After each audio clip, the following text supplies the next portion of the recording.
Radio Generation's The People's Breakfast. Curious and bold, getting facts from the shadows. That's what it is. Now, as the city wakes and secrets stir, a bright new voice shines. The People's Breakfast. Your morning, your voice, your journey. Good morning. Good morning, my neighbor. Welcome to the home of hard truths and bold insights, Radio Generation. Yes, indeed. Welcome to the home of hard truths and bold insights. My name is Mangana Mbuvi, and the time right now is 1 minute for 6 o'clock. How are you doing? Where are you listening from? Would like to know. You can always find us on social media pages. That is at Radio Gen KE, or you can watch us on YouTube at Radio Generation. You can also find us on Facebook via the same name, that is Radio Generation Kenya. Alafu, most importantly, you can also find us on our frequencies 88.8 in Nairobi and Mombasa 90.7. Kama kawaida, niko naye City Muga here in studio. City, it is the 15th day of September 2025. How are you doing? I am very well, thank you. Yeah, nimekupata leo umechangamka. Sasa hizo siku zingine hujachangamka, lakini leo umechangamka times 3. What's not happening, bro? Kivipi? That's why I'm asking. What's not happening? Yes, changamka that you're referring to. Kuna mshahara umelipwa katikati ya mwezi? Kuna sijui bwana. Asante kwa kuniambia umelipwa. Ile nilipokea mwisho wa mwezi ndio pekee yake nimepokea. Sasa yako ndio nashangaa, kwani hii furaha? Na wewe kidogo. Kuna watu wanapewa pesa katika mwezi. It depends. You know, people have different kinds of understanding with their employers. Kweli?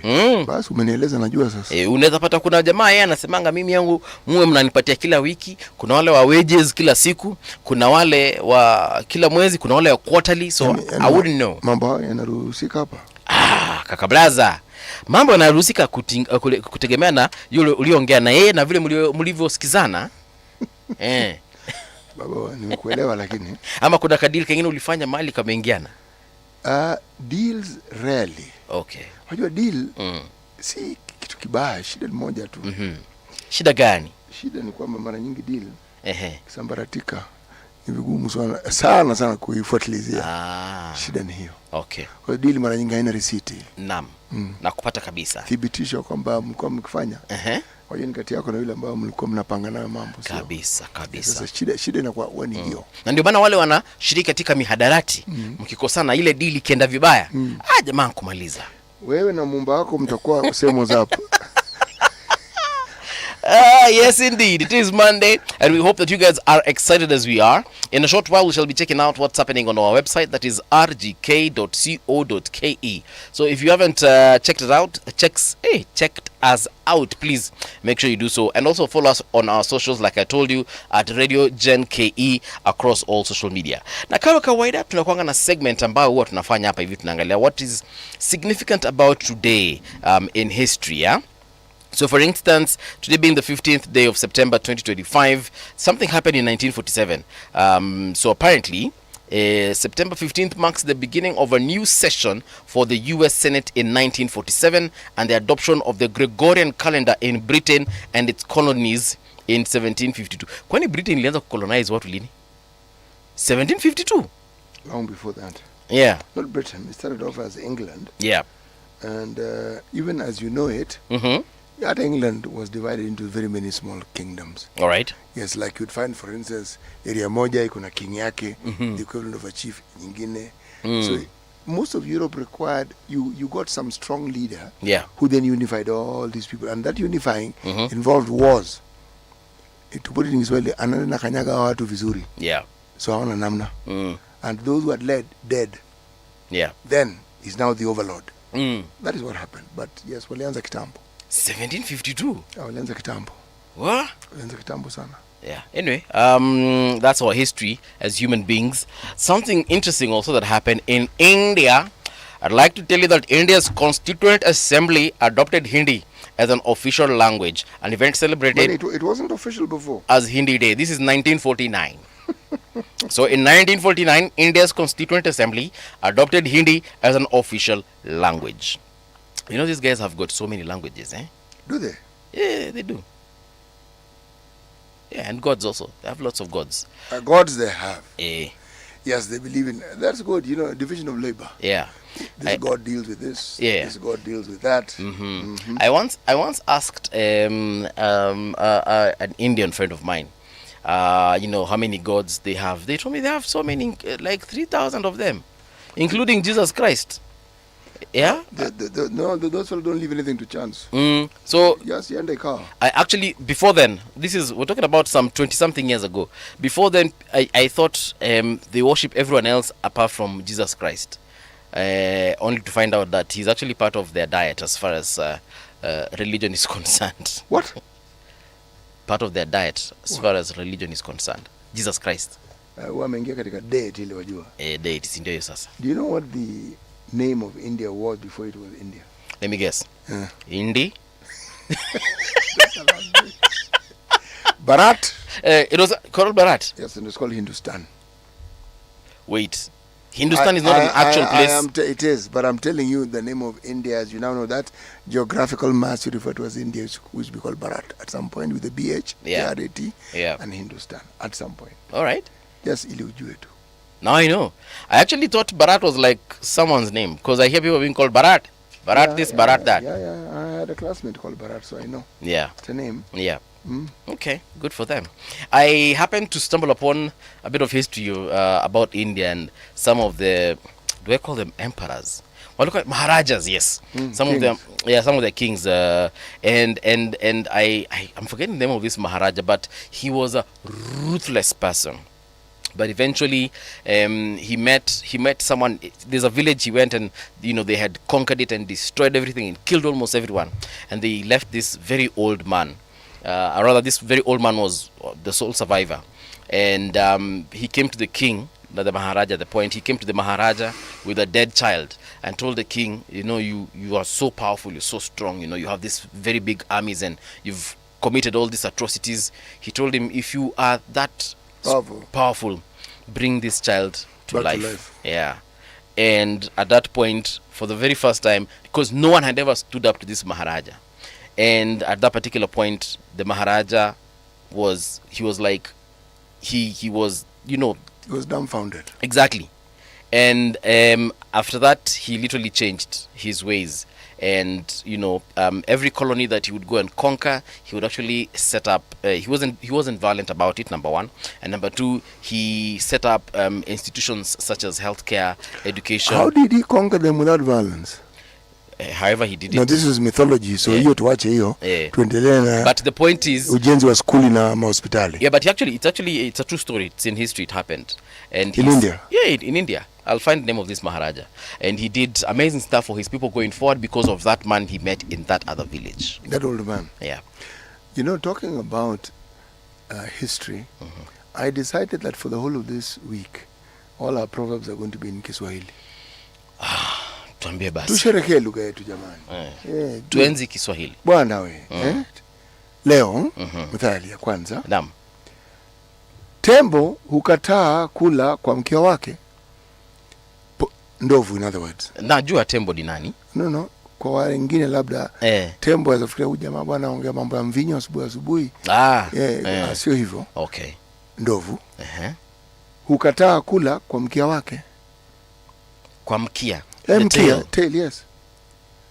I'm trying to understand that. The elephant refuses to eat with its tail, surely. I mean, it can't eat with the tail. Yes, I know it can't. Yeah. But so think, what are they trying to say? What are they trying to say? Yes, kuna mambo fulani yaeleweka na hayawezekani. Kabisa. Kazi ya mkia sio kula. Basi. Kazi ya mkia ni kufanya hivi nzi. Yes. Ni kama sikio. Ya kusikiza. Naam. Sio kula. Mikono ya kufanya kazi. Na mdomo pia sio ya kusikiza. Ingawaje wengine wanafikiria kwamba wanapoongeleshwa wakifungua domo kabisa, maneno yataingia kwa urahisi. Naam. Doesn't work that way. Okay. So. All right. Tembo ukataa kula kwa mkia wake. Kabisa. Asante sana kwa methali hiyo. Imetusaidia sana. Na I'm sure kuna mtu ambaye anatusikiza hapo nje anasema ya kwamba pia yeye amejua kazi ya mkia wa kama uko na mkia, that is. That's ni kweli kabisa. It's time for us to get on rdk.co.ke and see what's been making headlines in the last couple of hours. So if you for example, for you, if the weekend was a haze, let's tell you what has been happening. So for instance, there's a story here. Kenya's passport drops to 70th in 2025 Henley ranking.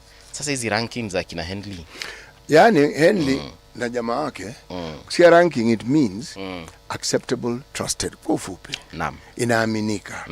Kuna certain passports ukiwa nayo. Yeah. The first instance wewe bwana watu wanakushuku. Ati kuja karibu. So.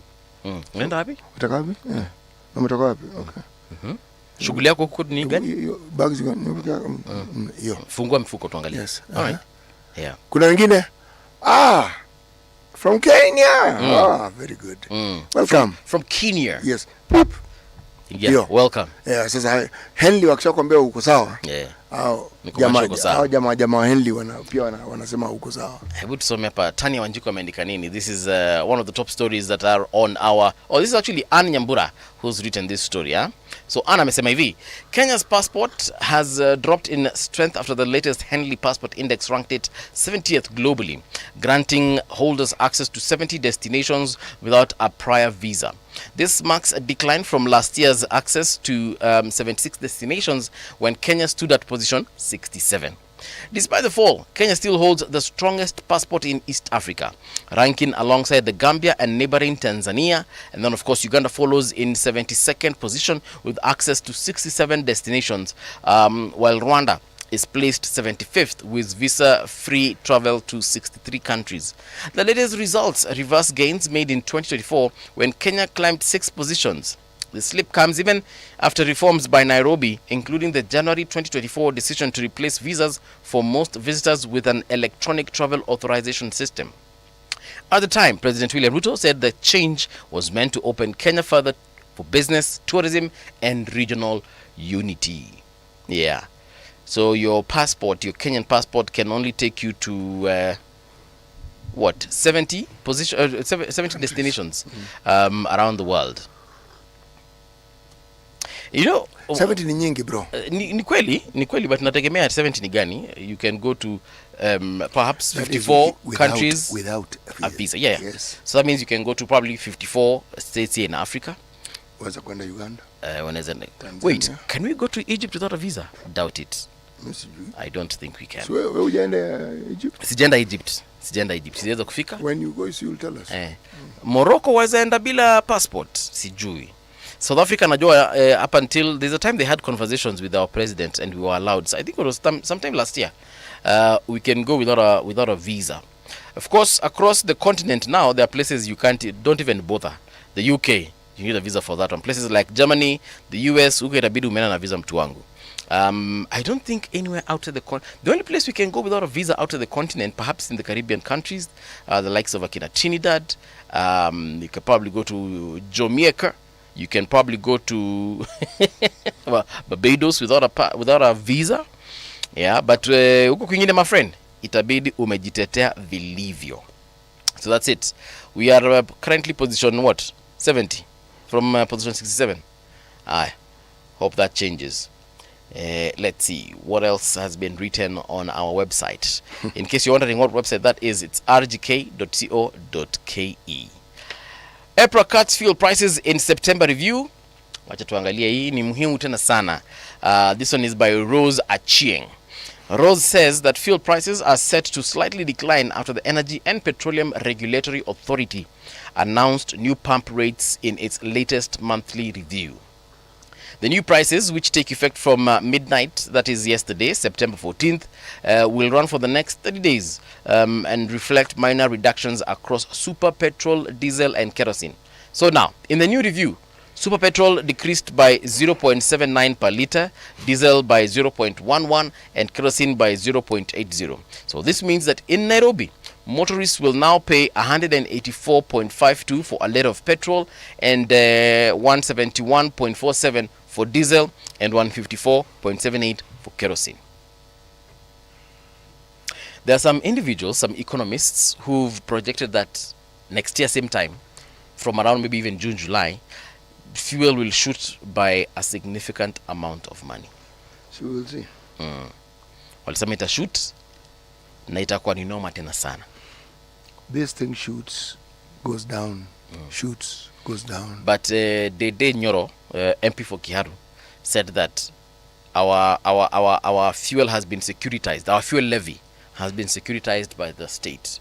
So that means that even in future already, walisha chukua loans wakitumia our fuel levy that we haven't even paid for. Actually, it's not entirely true. It's not entirely true. What the MP said? Yes. If that is what he said. He actually did say it. There are aspects of the fuel levy. There are very many aspects of it. The one we both know of is the levy that takes care of maintenance of roads. But there are others as well. All right? So he has to say which one specifically has securitized some of these loans. From my understanding of that conversation that because it was all over, it was actually posted by Nation Media initially before it was picked up by everyone else. And it's like he meant the entire levy. No. That is not true. That is not true. The stadium that we are building on Gong Road has been securitized. You see, it works very simply this way. It is security being provided for a loan. The consistency with which a certain amount of money is available, that's the security. That's what you mean by securitization. So that amount of money it's not as though you take it and give it to them. Because of its consistency and reliability, you can use it as security. It's as good as a title. Better than a title deed. It is better than your logbook. That's what securitization means. The problem, and what perhaps one needs to look at, is for how many years is that security going to be in force? All right? Then it therefore means that the purpose for which that aspect of that particular fuel levy was supposed to be, that now will not necessarily get done to the magnitude that you had hoped for. But this is not something that is new. It is a form of providing security for monies that you wish to borrow. Yes, there's nothing nefarious about it.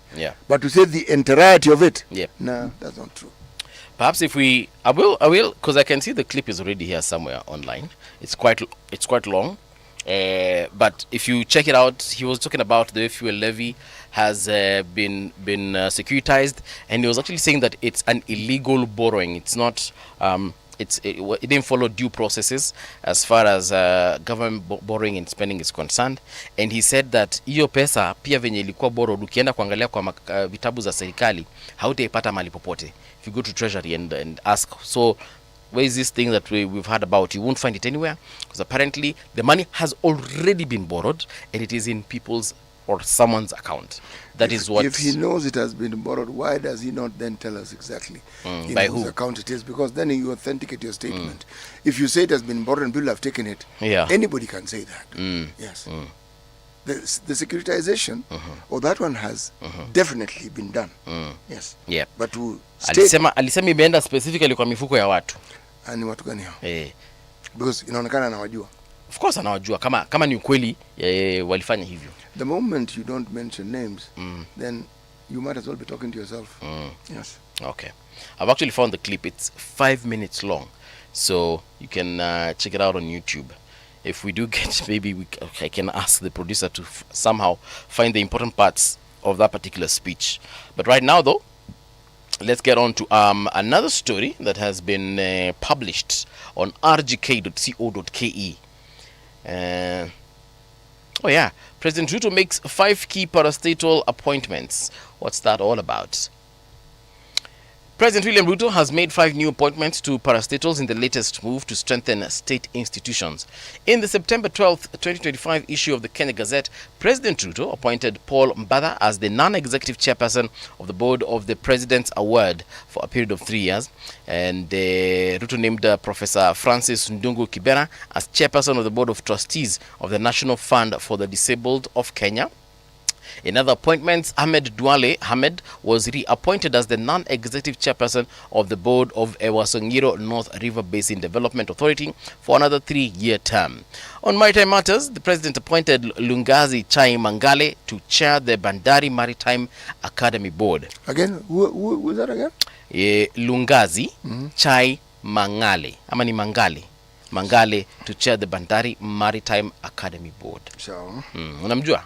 I wanted to repeat it to see if I knew the person. I don't. So meanwhile, Ruto has appointed former Ijara MP and Garissa County Assembly Speaker Ahmed Ibrahim Abbas as the new non-executive chairperson of the National Syndemic Disease Control Council, that is NSDCC, for a period of 3 years. So our president has appointed a couple of people to various positions, and I just hope they will deliver on their mandate. Murkomen extends security disturbance declaration in Marsabit. What's this all about? Let's check it out. Samuel Otieno ndiye ameandika hii story. Interior Ministry Cabinet Secretary Kipchumba Murkomen has extended the designation of several areas in Marsabit County as security disturbed and dangerous. In a Gazette notice issued under Section 106(6) of the National Police Service Act 2011, Murkomen, in consultation with the National Security Council, extended the declaration first made on August 13th by 30 more days. Now, the areas affected include Hilo Gorgora, Hilo Orofa, Hilo Walkite, Hilo Tanzania, Hilo Tanzania, okay, Hilo Tanzania, Hilo Ires, Abamatile, Hilo Gotu, Hilo Tesuma, Kalicha, Hilo Kare, Hilo Huda, Hilo Koranjido. Who are these Hilo? Ngoja kidogo. Hilo Ires, hiyo nishasema. So kuna Hilo Ires Abamatile na kuna Hilo Ires Shindia, Hilo Rabale and Hilo Gode Haroresa. Watu gani hao? Bro, huko ni wapi kwanza? Sasa waniuliza mimi ama nakuuliza wewe? This is in Marsabit County. It is. How comes I've never heard of any one of these places? None of them. So first of all, what does Hilo mean? Hilo Gorgora, Hilo Orofa, Hilo Walkite, Hilo Tanzania, kuna mpaka Tanzania. Hilo Iresa Bamatile, Hilo Gotu, Hilo Tesum, Kalicha. Umeisikia any of these places? I wouldn't. There are parts of Kitui County that unless you come from there, you would never know. People who come from them certainly know. I just want to qualify the earlier discussion we had about the fuel levy. Yeah. There was a 7 shillings addition to fuel. It is this that has been securitized. The what? It is the 7 shillings per litre that has been securitized. All and right. they say without recourse to Kenya Roads Board. Meaning that is the only portion that you can claim if this loan has been defaulted on, not the entire fuel levy. Okay? Now, part of this levy was supposed to help. It was 600 million US dollars. That comes to around 175 billion Kenya shillings. The whole understanding behind this is, remember those pending bills that we're talking about? Yeah. Another, hizi madeni ndogo ndogo ambazo zinaleta aibu. That was the purpose. And the complaint by individuals like Ndindi Nyono is they said this was unprocedural. Yeah. That there isn't clear documentation as to how this was done. Right. But it is not correct that the entire fuel levy has been securitized. Yes. So, this 7 shillings that you've mentioned. Per litre. Yes, 7 shillings per litre. Yeah. Of course, it can be 7 shillings for the entire thing, but 7 shillings per litre. I remember that conversation from Nyoro. He was saying that the reason why fuel will never go down for the foreseeable future is because of that particular securitization. And he said Kenyans will not feel, for example, leo imeteremka by almost, let's even say 1 shilling, 50 cents, I think. Imeteremka by about 50 cents. He said that going forward, don't expect, like during the Uhuru period, we would see reductions of even up to 10 shillings per litre sometimes, depending on the month and situation.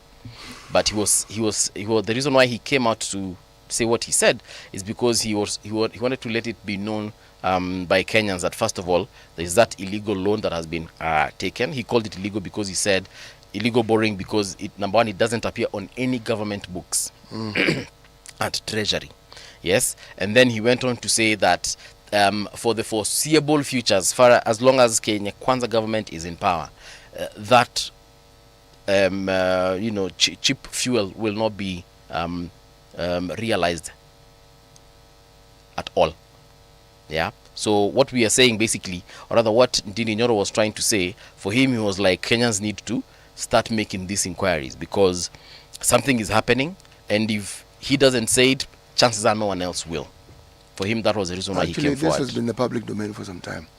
There is a gentleman by the name of... so are you saying that loan is in the books, government books? No. The knowledge that of the securitization has been in the public domain. It has even been written about. Yes, a gentleman called Jaindi Kisero, writes in the Business Daily. He wrote about this quite a while back. So this is not something that is new. But you see, there's, like you said, this is very normal for government to securitize certain assets. No, and this isn't normal. Securitization in this manner is actually new. No, I'm saying the legal one, where you can actually see that this has happened. You can actually audit it. The Auditor General can actually audit it and say, this is where this money is coming from and this is where it's going. The government claims it is transparent than that between Treasury and the and the government will always claim. What Nidinyoro is saying is something that is correct. In terms of vigilance as to how the government uses our money, that is something we must do. The point I was making was, this is not a new discussion. Securitization, the process of it, has been with us for some time. Okay? Yes, it is not new. It's been written about, it has been discussed. He's a new entrant into that discussion. Yes. Who, Nyoro now? Yes. Yep. He's highlighted it, but it has been talked about before. It has even been written about and details given about how it is done and all the issues around it. Are we talking about this illegal one? I am talking about that process which will give that as an example. And the legality of it is debatable. Yeah. That's the point I'm trying to make. Until it is proven that it is actually an illegality, it cannot be an illegality. So because me, I haven't checked. I've not audited anything. Actually, I have read about it. That's why you see me speaking about it. No, but I'm trying to use his words to have this conversation. So assuming what he said about it being, about that money having been borrowed, already, the money has already been taken. It has. All right? And it is in people's or someone's account. Now there we have a problem, because one would need to know in whose account it is for us to understand that what you're saying is true. Yes. So if indeed what he is saying is true, wouldn't that make it then a new illegal borrowing, apart from the one that has already been written by, you said who? Kahendi? No, it's called Jaindi Kisero. Yeah, Kisero. He writes about these things. So apart from what Kisero mentioned, because what Nyoro said at that particular point, it's like he was talking about something that has happened recently. Have you heard of the Talanta Stadium? Stadium, yes. Yes. It's being built with a similar arrangement. Okay? So this matter of 7 billion, again, and it was January that Atlanta issue was written about. January this year. Okay? This matter of the 175 billion, again, this was written early on this year. I'm simply telling you that what Ndindi Nyoro is saying is he's highlighting. It was written on March 25th. He is highlighting something that has already been written and talked about. Yeah. Yes, that's all I'm trying to tell you. That if he's presenting it as a falsehood, then maybe in his talks, which I have not listened to, he has spoken about the legality of it. But until and unless I hear of it, he has said it, and that it begins and ends there. Yeah. To state that something is an illegality, you need to prove it. Aye. It's a 5-minute video, actually 5 minutes and 44 seconds video. If you have the time, you can check it out on YouTube, and you be the judge of what the good MP is saying here. There's a gentleman called Wafula Team. Amesema the passport strength is directly linked to a country's internal security. President Ruto's decision to make it easy for people from Somalia to acquire Kenyan IDs will ruin our country. And then How is it President Ruto has made it easy for people to acquire passports? This has been going on for some time. Wafula Through something like Uhuru era, Kibaki era, this was happening. Yes. In fact, it cost a minister their job in the Kibaki era. This same issues. Yep. So how is it that is the problem with this particular government? I think it's the fact that when Ruto was in northeastern Kenya the other day, he said, people from that region will start getting IDs. Na zile vikwazo walikuanga nazo hapo hawali zilikuwa zinazuia sipate ID. There are very many questions they were being asked as opposed to the rest of the country. Hizo maswali akasema from that day zimefanya nini? Zimekoma. Is there evidence ya kwamba zimekwama? Is there evidence that anything has changed? What Wafula is referring to, and I'm assuming he's taking it from face value, what he watched on TV being said. What did he say? Read what he said. Wafula amesema hivi, the passport strength is directly linked to a country's internal security. President Ruto's decision to make it easy for people from Somalia to acquire Kenyan IDs will ruin our country. If you're to go by what is spoken of anecdotally, it doesn't need the president's edict for that to happen. Nah. The issue of the acquisition of IDs and the backhanded, shadowy ways in which people acquire IDs and passports, that has been a story of this particular nation, even from Moi's time. There's nothing new in this story, Chief. Yeah. Yes. Nothing. No. Okay. If he talked about human rights and the shooting of young people, that I would not even doubt. I'd say yes. That can mess up your reputation, because essentially now what you're saying is that this country is unsafe. If our neighbors are able to access IDs according to what he says, it means he knows something about this and they access it easily. How exactly does that bring about a situation of security? Someone's going to say Al-Shabaab. My friend, the insecurity that we've had in this country doesn't just emanate from Al-Shabaab. No, it doesn't. So if one is going to talk about insecurity, then give it a wholesome look. Talk about the various aspects of our society that bring about this heightened issue of security. It cannot be just from one source. That's profiling. Yeah. All right. Wafulo umesikia? We have Ricardo Spice Mariera amesema good morning CT and Paul, salimia Edna. Naona Edna amesalimika tayari. Then we have Geoffrey Mugaka saying good morning Wangwana, salimia Edna, salamu za 30. I'm looking forward to a great show. All right folks, thank you so much. Let's check out what's happening on the roads of Nairobi. This is Radio Generation. Brace yourself, Nairobi, Mogadishu City versus Kenya Police FC, September 20th at Nyayo Stadium. The CAF Champions League qualifier. Want free tickets? Listen, play and win on Radio Generation 88.8. Get your tickets at langopass.com. Radio Generation 88.8 Nairobi. This is Radio Generation. Traffic. All right, so this is what is happening on the road of Nairobi. If you're coming from Ngong Road, everything is looking good at this particular hour. I can see from Prestige Plaza a few pockets of traffic there, but that's because of the junctions, the very many junctions as you're heading towards Nairobi Funeral Home. But after that, everything is looking good for you. So if you're joining Haile Selassie at this particular moment, I'm certain that you're flowing quite well. Mombasa Road, also looking good as you're heading towards Uhuru Highway. Hamna shida zozote hapo. Haile Selassie pia, hamna shida zozote pia. Waiyaki Way, no complaints coming from there, and that's a good thing. Also, looking at Mulolongo area, watu ambao wanatoka Kitengela, Athi River, nini pia nyinyi mko sawa sawa, no complaints on that end. Then there's Jogoo Road. Jogoo Road mko na shida pale Makadara, as you're coming from Donholm heading into Jogoo Road so that you can get to the CBD. There's pale kutoka Hamza all the way to Eastlands Crescent. Naona pale traffic ni noma tena sana. You're literally at a standstill, not moving, and it's quite a long stretch. This is almost more than a kilometer. So I hope you guys will get to work today somehow. Let me see where else. Hii barabara inajulikana kama Outer Ring Road. Looking good at this particular hour. Some pockets of slow moving traffic, but the good thing is that it's moving nonetheless. Watu wa Donholm, Savannah Road, as you're heading towards Outer Ring Road, bumper to bumper this particular hour. I'm assuming that's because of that junction and the stage as you're waiting for your matatus, yeah?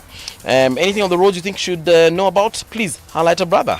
Traffic on Radio Generation. I'm looking at the front page of the Star newspaper. 3 years later, Ruto's key projects face hurdles. This story is on page 4 and 5. Civil engineer building digital infrastructure for continent. That story is on page 6. We have Chebet Chirchir deliver as medal hunt continues in Tokyo. Beatrice Chebet celebrates after winning the women's 10,000 meter final at the 2025 World Athletics Championships in Tokyo, Japan on Saturday. And then we have Perez Chirchir, who crossed the finish line to win the women's marathon yesterday on Sunday. Big shout out to our athletes. Mnafanyanga kazi noma tena. Nikuulize kitu CT. Have you ever done a marathon? Have you ever run a marathon? Well, to begin with, have you walked a marathon? That might be a more appropriate question. I haven't. Have you walked a marathon? Nope. Yeah. Have I run? Nope. Yeah, so you've not done a marathon? Never. Whether walked, ran or crawled? Never. What I've done is watch it on TV. Yeah. Good stuff. So we have... And not the entirety of it. Snippets. Yeah. You watch the beginning, then you go and do your thing, come back again, watch, and you've timed when it'll be the end, then you watch the last 5 minutes. That's how I've watched it, yes. Yeah. All right. Me, whenever I watch a marathon on TV, I watch all of it. The whole 2 hours plus. I have never watched the entire marathon for 2 hours. Wakati nani alikuwa nakimbia, our brother, what's his name? Kipchoge. Kipchoge. Akifanya ile ya Ineos challenge. He did what? 159. I watched that thing from when it started to when it ended. Yeah, so. He broke that barrier. Yeah, he did. He did. After that, he could just retire. Yeah, but he's planning to run more marathons even after that, yeah. It's all right. It's good to run. Ineos, those fellows make Land Rovers. Yes, they do. Are you what we knew as Land Rovers? Yeah, they are calling it the Grenadier. That's what they're calling it. Yes. Lovely looking vehicle. I have actually checked out the reviews. The reviews are very good. Yes, they are. I like cars, so I do such things. Grenadier. Mbobu's murder. Kanu Secretary General Wainaina, 2 others freed for lack of evidence. Okay. And then page 3 pale, lower lending rates trigger rush for CBK 364-day treasury bill. Yeah, so there are some bills that have been auctioned. If you're interested, you can check them out. At the back page there, we have Salah delivers late as Liverpool edge Burnley in dramatic finish. Allow me to register my disappointment. Last night I was watching, or rather yesterday during in the late afternoon, I watched this game and I almost cried because, number one, I'm a huge Liverpool supporter. And our team was playing with what would be considered a weak team, that is Burnley. And I watched expecting a goal in the first half of the game. Nothing. We got into the second half. So does Liverpool play with Burnley? Yes. And you're a Liverpool supporter? I'm a Liverpool supporter. Carry on. Tulikuwa tunachezea nyumbani kwa kina Burnley. Burnley walitulemea jana. Yes. This is coming from a backdrop. Liverpool are the EPL champions of last season. EPL is? English Premier League. Right. So, being champions, mazejo tunakaliwa na Burnley aje. Burnley ni watu wametoka ushago. Have you any idea what people do in their own backyard? Have you any idea? I know, but I didn't expect. I knew you would face... Yani mali unacheza ball mashemeji wanakuona. Watoto wanakuona. Live. Neighborhood wale jamaa umegrow up na mtaa wanakuona. Na mafans. You will play things you've never played in your life. I'm telling you, I watched their strategy yesterday. That is now Burnley's strategy. Theirs was just defend.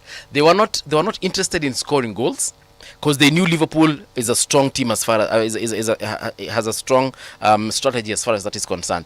But yesterday you could tell Burnley's one and only function was to defend. Did they defend well? They did. Actually, the reason we scored that one goal because the game ended 0-1 and so Liverpool we scored won. One. Yeah. So the reason why that happened is because there was a penalty shot that was awarded to Liverpool. We allowed Liverpool to get a penalty, so we lost 1-0. That is the only reason Liverpool won that game. Otherwise, he game ilikuwa okay 0-0. So Burnley played well. They actually did play well. I was as much as I was angry and shocked, I was actually like, that's an awesome strategy. This English Premier League or whatever it was called before, I was giving you some what you call fun fact. The only team that has never been relegated is Arsenal. Yeah. All of them throughout its history. One time or the other. Yeah. Wameshukisha ngazi kidogo. Kuna wakati Arsenal, by the way, walicheza the entire season without conceding once. Without losing a single game. Was that the period when Wenger was still there? Wenger was their coach. I can't remember who was there. That man coached. That man coached some beautiful players. I first caught his attention when a guy called Kanu used to play for some team in Europe. I'm trying to remember which one it was. Yeah, it was Spain or something. That fellow was young. He had not even hit 20. But the magic of that man's football. That man brought up some really, really serious players. George Weah, one of his protégés. Yes. George Weah, the former president of Liberia. Yes, sir. So that particular manager, he's somebody I remember fondly. Yes. In the days when I used to watch football. Yes. Yes. Yesterday I watched, yani nilikuwa nashikilia roho hivi. Because I was, there's some games you just expect, hii itakuwa walkover. Actually, I was thinking I would probably watch the first half, then second half probably watch a different game that was going to be more interesting. Because I didn't think that we would struggle this much. My friend, the FA Cup. Yeah. In the UK. Yeah. All clubs play, if I'm not wrong. Yeah. Have you seen some of the funny clubs? Funny in the sense that you didn't expect them to reach finals. Look at the history. Oh, believe me, when there's a championship at stake, people play their guts out. Yes, they do things you didn't think they would do. Yeah. I recently started watching football, and I was watching the game yesterday. Yeah. Recently, I mean like in the last 3 years. You never used to watch football before? No. What did you used to watch then? Movies. Now I watch movies and football. Football is also a movie, but anyway, go on. Yeah. So this person that I was watching with, he was telling me, these teams of Ushago, but Ushago, Burnley just came from relegation. They came from Division 1. So they are now in the English Premier League, the top tier. Yeah? And I was like, watu wametoka Ushago. So Ushago ndio tunaitanga hiyo Division 1. Wametoka Ushago. Wamekuja wametulemea, and I was like, what in the actual hell? This? Yeah, so big shout out to Burnley. They did a good job yesterday, and they gave Liverpool a run for our money. Salah jana lihema, Shabozlai jana lihema. Salah, did this guy play for Manchester at some point? I am not sure. Salah is this guy who used to have some frizzly hair, from Egypt or something. Yes, but now he's shaved. Oops, sorry. Right now he's shaved. That fellow is a magician. Yeah, he's an amazing footballer. He's a magician. He's an amazing footballer. These comments are so that you understand that I'm not tone blind to football. I do remember some things. Yes. Alikuanga na hiyo afro unasema, he's from Egypt. I got that fact right. Yeah, he had that afro, but in the last season he shaved, and I feel like when he shaved, it's like he lost his mojo. However, his contract was renewed last season, and I'm sure amempatia one hell of a contract, and perhaps that is why he stuck around. I mean, that's the only reason he stuck around. But we also lost some really good players. We lost Luis Diaz to Bayern Munich. He's scoring goals in Bayern now. We lost Alexander Trent to Los Blancos, Real Madrid. He has gone there. He has joined Mbappe. Pia anakula bench. Anyway, football another time. Mbappe is that French guy? Oh, yes. Kylian Mbappe. That one who scores goals. Oh, yes. The other guys you mentioned, I have no idea who they are. Trent Alexander-Arnold. I'm a bit biased when it comes to the football players I know. Yes. You need to have a color that is close to mine. Then I'll get to know who you are.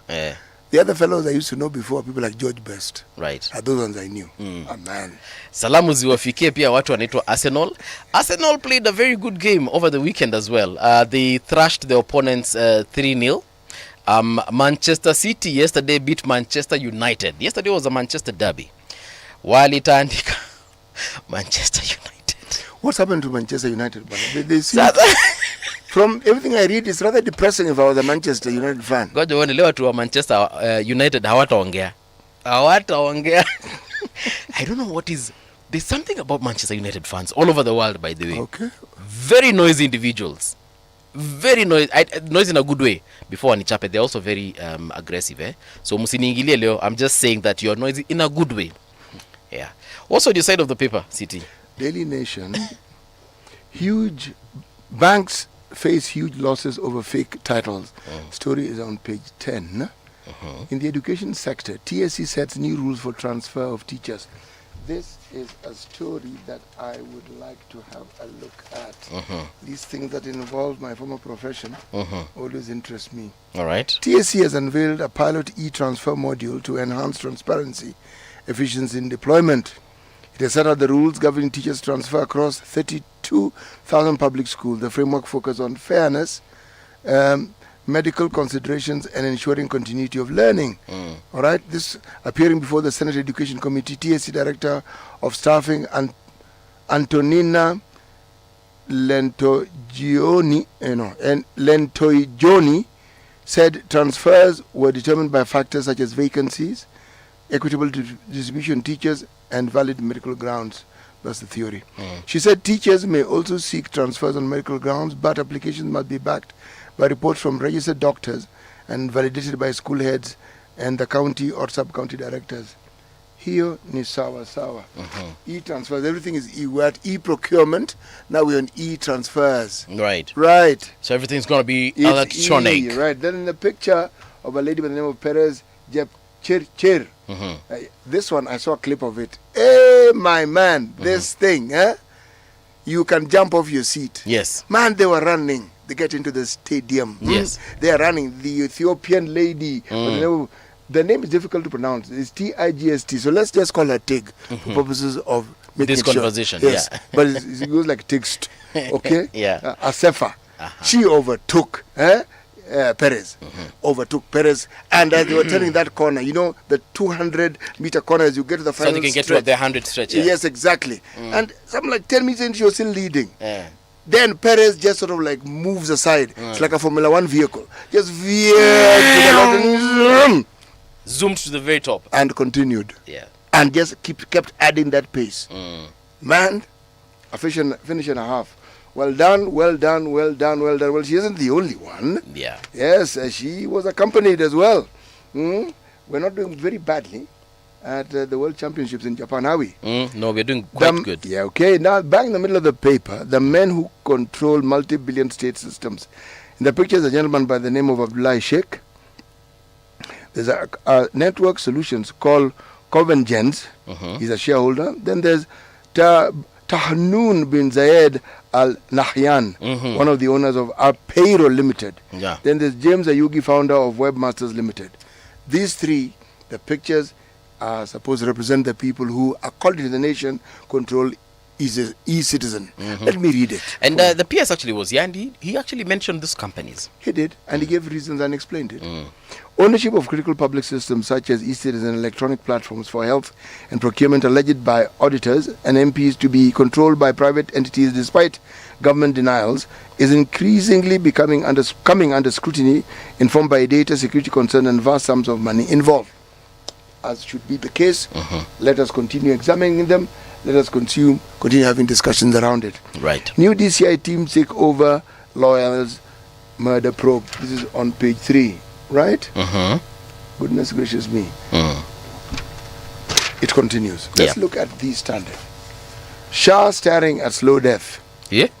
Yes, the Director of Criminal Investigations launches a probe into 31 hospitals over fraudulent medical claims. Government insiders fear poor implementation is crippling a program once hailed as a lifeline for ordinary citizens. The story on page 2 and 3. Okay? My goodness, bang in the middle of the paper. The housing bribe. Launched with fanfare as a silver bullet to Kenya's housing crisis, despite protests over salary deductions with no direct benefits, the affordable housing program is fast turning into President Ruto's political carrot. His latest pledge to hand teachers 20% of the units has raised fresh questions on whether there are rules on how these houses are allocated. This debate is going to get very heated and it will continue. And very ugly. From the very beginning it was asked, okay, the deductions are being made, so who's going to get the houses? Now we see 20% will go to teachers. We hear. Today we are going to sign an MOU for teachers to get 20% of the affordable housing units across the country. That is how we change a nation. That is how you change a nation. Right. You will get 1 million and a 2-bedroom house from affordable housing. Is that okay? In case you move beyond semis, I will upgrade the house offer to 3 bedrooms. This was with regards to the footballers as they were playing. Now, all this is the sum total of this particular headline, the housing bribe. If we're to go by this, one could say they do have a point, don't they? Footballers were offered houses. And I think the president also offered to upgrade in case Pesa Haitoshi. Then now we hear teachers also being offered houses. So what's the deal? Maybe the media should also go to State House, because these things happen when you go to State House. Oh, then he will say another 20% will go to the media. Yes. But hatuko wengi kama walimu. Which means we have a higher chance of getting houses. Each. Kwanza sisi akisema tu hata ni kusema 20%, atasema tu all media personalities you're going to get houses.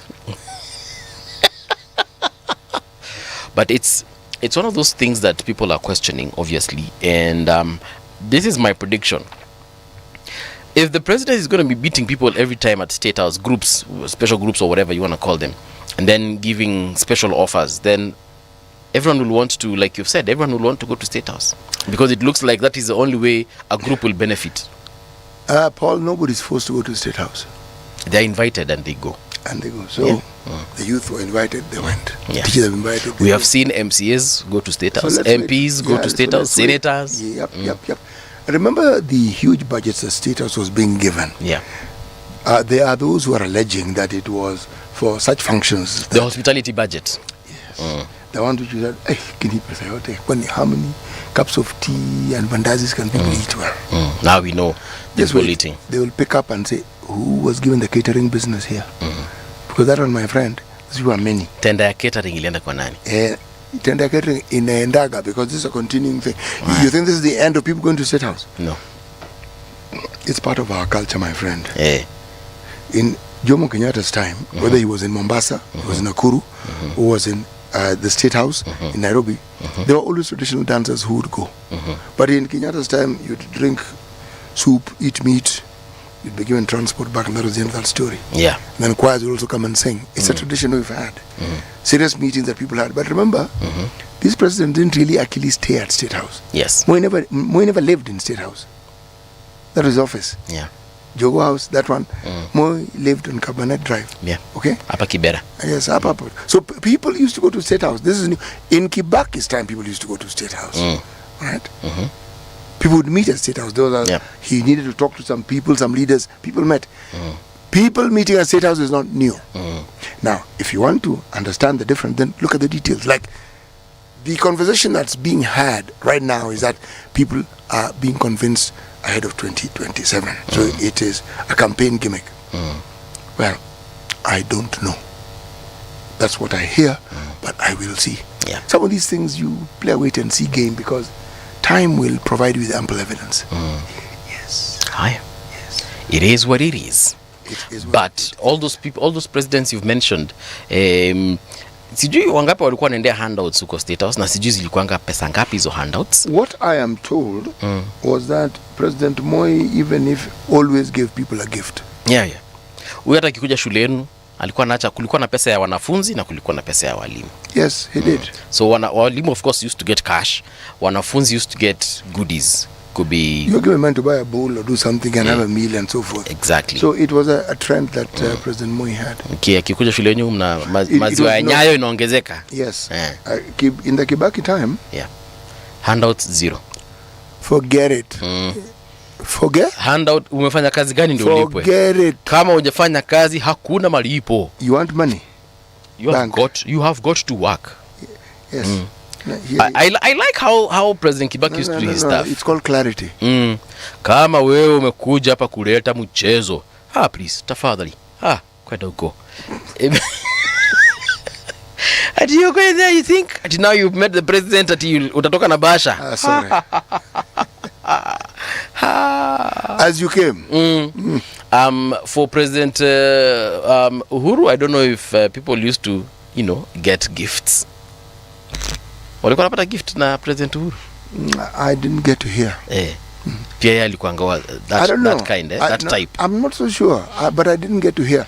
But then I guess also my ears are not very closely plugged to the ground. No. To be honest, I don't think President Uhuru used to. Or rather did it. No. The issue is whether he advertised it or not. Politicians give money in this country. But also it depends on who you are. Yes, and what they're giving it for. Politicians give money, so you don't rule it out. I don't know. Yeah. So, and it wasn't in the public domain. You see, my knowledge comes from what is in the public domain. Not as though someone came and told me, the other day I went and I was given this. None of that. People don't tend to advertise that sort of money. Yeah. They keep quiet about it. So I wouldn't know. But it's in the papers like this one. And then the reporting that people are getting between this amount and that amount. Well, it's been reported. Yeah. When I was in campus, there's a time we visited State House. Remember that time I told you we went to State House? Who was president? President Kibaki. We went to State House because we had done a very nice performance. He had come to Kenyatta University. Katupata po kama wanafunzi, we did a performance, we shook his hand and then we requested him. We told him, yo, Mr. President, umekuja KU, si hata sisi tutembee State House, tukunywe chai. And we did it as a joke. But when Vice President then Kalonzo Musyoka took to the stage, he actually in confirmed. his finishing remarks he told President, na wale vijana wametoka hapa wamekwambia wakuje State House, si wacha watembe State House. And we thought that was it. President Kibaki came, did his thing, and at the very end he said, na wale vijana walikuwa taka kuja State House wakuje. And we went to State House. It was remember the next function that was happening was Jamhuri Day. So Jamhuri Day tulicelebrate State House, by the way. And when we left, mkakula vinono. Tulikula vinono, and we went, a lot of students, because we were in a club called Kenyatta University Traveling Theatre. We were about 40 of us. Tulijaza basi na tukaenda na tulipatiwa bahasha tukitoka huko, zile za ni padia mama ni pa what, zile za asanti, mlifanya kazi mzuri sana. But thank you. Yeah.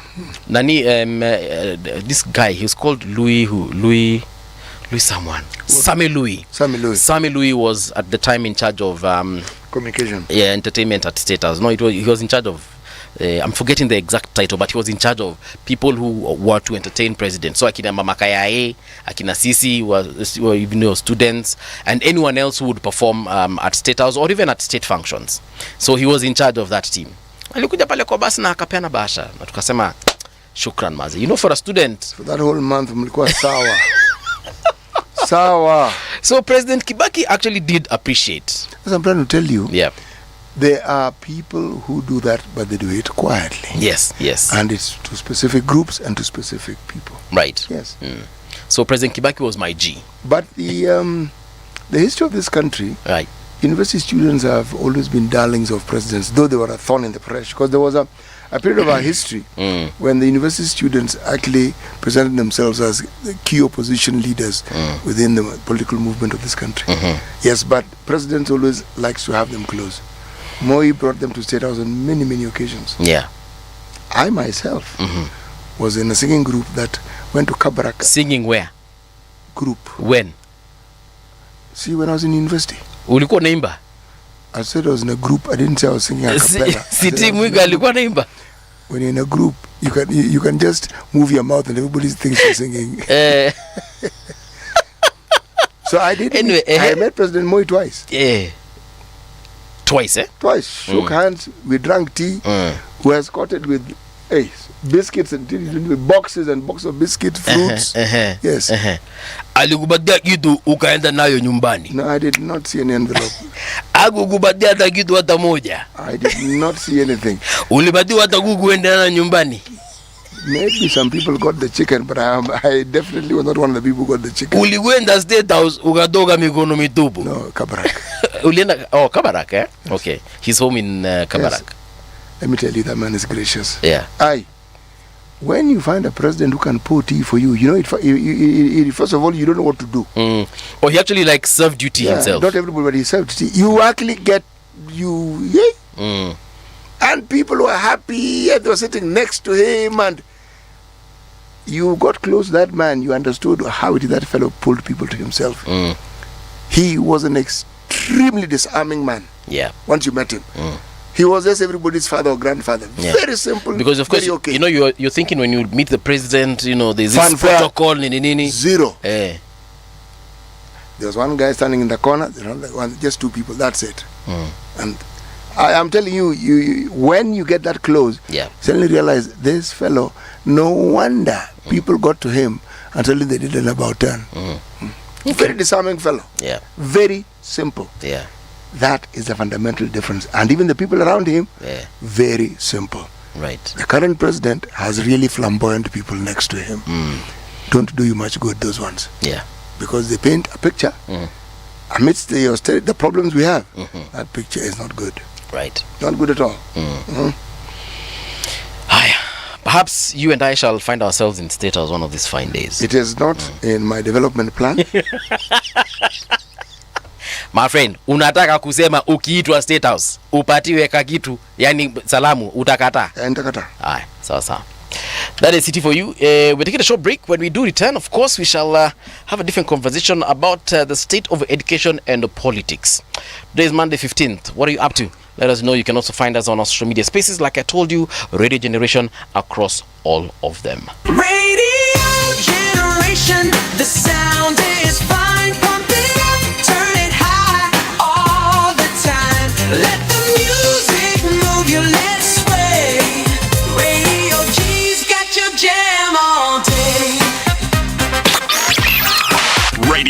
Generation, the home of urban soul.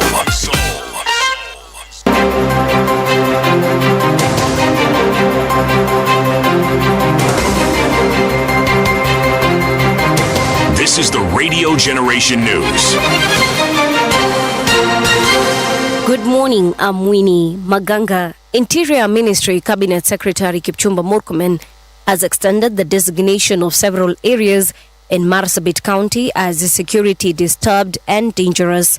In a Gazette notice, Murkomen, in consultation with the National Security Council, extended the declaration first made on August 13, 2025 by 30 more days. The areas affected include Hilo Gorgora, Hilo Orofa, Hilo Waltike, Hilo Tanzania, Hilo Ires Abarmaltile, and Hilo Gotu. The declaration takes effect from September 13th, 2025 at 6:30 p.m. and will remain in force for 30 days. President William Ruto has reaffirmed plans to build a larger and permanent place of worship at State House. Speaking during a Sunday service at State House Chapel, the president emphasized his commitment to improving worship facilities for those within the State House compound. Na tukiwa hapa katika State House, Mungu atatupatia neema pia tupate mahali pengine ambayo tutapata nafasi ya kuabudu bila ya watu wengine kukaa nje, na I'm confident that God is going to make provision for us to have a place where we can worship God in this compound. Kwa hivyo, the construction of the church has faced legal hurdles after the High Court barred the Ruto administration from constructing a permanent church within the precincts of State House Nairobi or any other state lodge. 3 people died and 3 others were seriously injured on Sunday after a miraa-laden car collided with a boda at Makutano in Mwea, Kirinyaga County. The mid-morning accident took place along the Mwea-Embu Highway. According to witnesses, 2 cars, both ferrying miraa, were speeding alongside each other heading towards Makutano from Ngurumbani. One collided head-on with an oncoming motorbike whose rider was overtaking a tuk-tuk. Ya leo hapa Makutano kuna gari za miraa zilikuwa zimeenda kupeleka miraa ya Nairobi. Sasa walikuwa wameteremka, hao watu walikuwa mbio kali sana, walikuwa wameshindana. So wote walikuwa wamebeba barabara yote ndio walikuwa wameshindana, wamepelekana. Kuna mtu wa pikipiki na mtu wa tuktuk walikuwa wamepanda. Mtu wa pikipiki akaovertake tuktuk akapatana na hizi gari zilikuwa zimeteremka. Kagongo head collision, mtu wa pikipiki akakufa hapo, mtu wa gari akakufa hapo. A fire on Sunday morning destroyed a dormitory at St. Michael's Primary School in Kerugoya, leaving about 60 pupils without accommodation. The blaze started around 9 a.m., drawing a quick response from the county fire brigade and local residents. Chief Justus Moy confirmed the dormitory was completely razed but assured parents that all the learners are safe since none were inside at the time. No injuries have been reported and investigations into the cause of the fire are underway. Domu imechomeka yote, lakini uzuri wazimamoto wa kutoka katika kaunti ya Kirinyaga wamefika haraka pamoja na wananchi na wamesaidiana na moto ikakuwa ya kuzimika.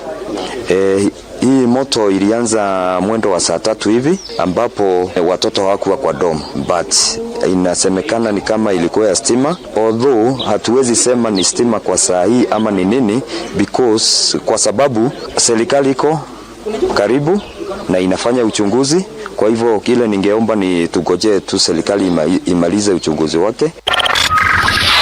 Community health promoters continue to play a vital role in advancing universal health coverage by bringing essential services closer to households.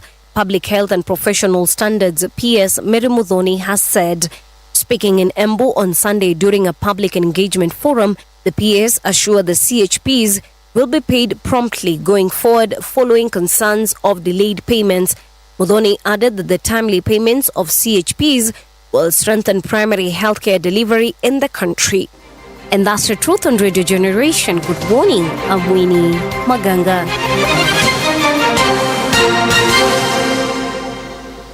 This is Radio Generation. Shawarma Festival 2025 is here on September 27th at Two Rivers Mall. Taste, vibe, and heal. Nairobi's best shawarmas, DJs, cook-offs, and mental health spaces, all in one festival. Get your tickets at madfun.com. Radio Generation 88.8 Nairobi. The views and opinions expressed on this program are those of the guests and do not necessarily reflect the views of Radio Generation. Radio Generation assumes no responsibility or liability for the interviewee's views. This is Radio Generation. In the beginning, there was morning radio. But now there is Radio Generation's The People's Breakfast. Curious and bold, getting facts from the shadows. That's what it is. Now, as the city wakes and secrets stir, a bright new voice shines. The People's Breakfast. Your morning, your voice, your journey. Good morning. Good morning, my neighbor. Welcome to the home of hard truths and bold insights. Radio Generation. A very good morning to you. Welcome back to Radio Generation. The time right now is 6 minutes past 7 o'clock. And this is the home of hard truths and bold insights. This is the People's Breakfast as well. And that is our hashtag. This morning, we want to talk about the state of education and politics. And in studio, we do have Honorable Clive Ombane Gisairo. He is MP Kitutu Masaba constituency and a member of the Education and Research and NGCDF committees. Hey, Mheshimiwa, welcome to Radio Generation. Thank you very much. Yeah. I asked Mheshimiwa when he walked in city, how are things? And he said... Which things were you asking about? I just asked, how are things? Flow na conversation city. Okay, ninyamaze nisikie. It's flow tu nayo. So nikauliza Mheshimiwa, how are things? And he told me things are not good. And I asked him why. He said he is a public figure. He represents people, and when he can no longer hold brief for himself, he has to hold brief for a lot of people, and the people that he actually represents. And anasema things are not good. Yeah. So Mheshimiwa, first of all, again, welcome to Radio Generation. Thank you. When you say things are not good, what exactly do you mean, sir? Things are good if our people can wake up and know that there is something productive they're going to do that is going to help them take care of their families, that's going to help them, their children, go to school, right, and get proper education, that they know in case illness befalls them, they're able to walk into a public health facility and get medication, where our youths, after finishing college and graduating, have some hope that they will get some level of a job to get them started. Sadly, I don't think that any of that is achievable in our Kenya today. Right. Yeah. But the government has painted a very good picture. Well, not really good, but they're saying that things are improving. Wanasema bei ya mahindi, bei ya unga imeteremka, and they've gone on to mention a couple of things I really can't remember right now top of my mind, but they're saying that things are improving. Correct. Bei ya unga kushuka is okay, but if I don't have a job to earn, whether you bring that bei ya unga chini, how do I feed my children? You've not answered the question. Right? It's not about lowering the cost. Yes, that is okay. Yeah. But that's not the foundation. The foundation is how do we create opportunities. We are graduating thousands of students, right? But are we giving them the opportunities, right? So that is where my problem is. Right. Yeah. So situ meskia. So when he says things are not good, that's exactly what he means. We also have our second guest in studio. As he takes his seat, I will be doing that introduction. It is Honorable Wilson Sosion, veteran educator and also a unionist. Mheshimiwa, welcome to Radio Generation. Yeah, thank you. Good morning. Good morning to you too. I was just asking the MP here about the state of the nation, the state of politics, and he said that the people that he represents, things are not necessarily good for them. And he's gone on to give a very brief explanation, but I was satisfied with that particular explanation and that introduction to the things that we're here to talk about. We're basically we want to look at the state of education. And I will start with you, Mheshimiwa, on the situation that we're currently facing. We've seen in the education sector a couple of things happening. Ghost schools, capitation ya mashule imeleta shida, and of course we know the government is intending to employ a couple of more teachers. I don't know if they've already done it. So up to that particular point, what can we say about the state of our education? When it comes to employment of teachers, I would like to say that the government has tried on that part. Yes, there's another batch of 24,000, I think, being recruited. Advertisement are out. Of course, that is at the entry stage of internship. I don't consider that very much of employment until the time they are confirmed. Yeah. So there is 24,000 of internship that will be absorbed to get into class in January. But that's just as far it goes, as it goes. When it goes now to the real issue, which is capitation, I'm happy that today I'm seated here with Honorable Sosion, who's been a unionist, fighting for the rights of teachers and all that. When it comes to capitation, we've not done well. We've not done well at all. Yeah. And I sit in that committee, and I can say it. We've always portrayed the picture of capitation in secondary being 22,000. Yeah. But that has been the wrong picture for the last 5 years. The correct picture is that they've never been able to send over 16,000. So, and when we ask them, over the last how many years? 5 years. 5 years. Yes. Okay. So when you ask them, what exactly do you expect the head of institution to do with the gap? Because you've told them for a child the budget should be 22,000, but the principal is receiving 16,000. What happens with the difference? Is that a pending bill? I remember one day in the committee when I raised that question, we're told it's not a pending bill. The CS for Treasury said, and I think you heard him say it, that actually the principal is supposed to budget with what they receive, not what we tell them they will receive. Those are two different things. If I tell you 22,000 is what's budgeted for the child, don't budget for that. If in term one you receive 6,000, budget for the 6,000. Yeah. So at the end of the year, you shouldn't be telling me about pending bill. Now already that creates a problem. So the question is, what exactly is the cost of educating a child in secondary? Is it 22 or is it 16? No, or is it what I will send you? Because even that 16 is not guaranteed. It is what you receive. Remember, the statement is budget with what you receive. So the capitation issues and delayed capitation, that is a major thorn in the flesh for head of institutions. And then the most sad part is the ghost schools. The ghost schools are there. Yeah. That one for a fact. The ghost schools are there. Money being sent to schools that actually, capitation money, that don't even have students. Infrastructure money being sent to schools that don't exist. It's an issue that as a committee we've even asked the PS to bring the list of all the schools that received infrastructure money. Yeah. Just 2 months ago. To date, it is a cat and mouse. Okay. Honorable Sosion, over to you. What the state of education, in your opinion? Yeah, thank you. I think as we address the current challenges, let us trace the history of the challenges that have been bedeviling education over the last couple of years. Education is determined by the policies of the government of the day. If the policies are wrong, then we'll have systematic rot and breakdown of our education system. President William Ruto inherited an education system that had suffered systematic breakdown and rot. And so to reorganize such a system is not going to be easy, it's going to take time. And if you look at the education outcomes in terms of global competitiveness, before 2013, we were number one in both quality and access in Africa.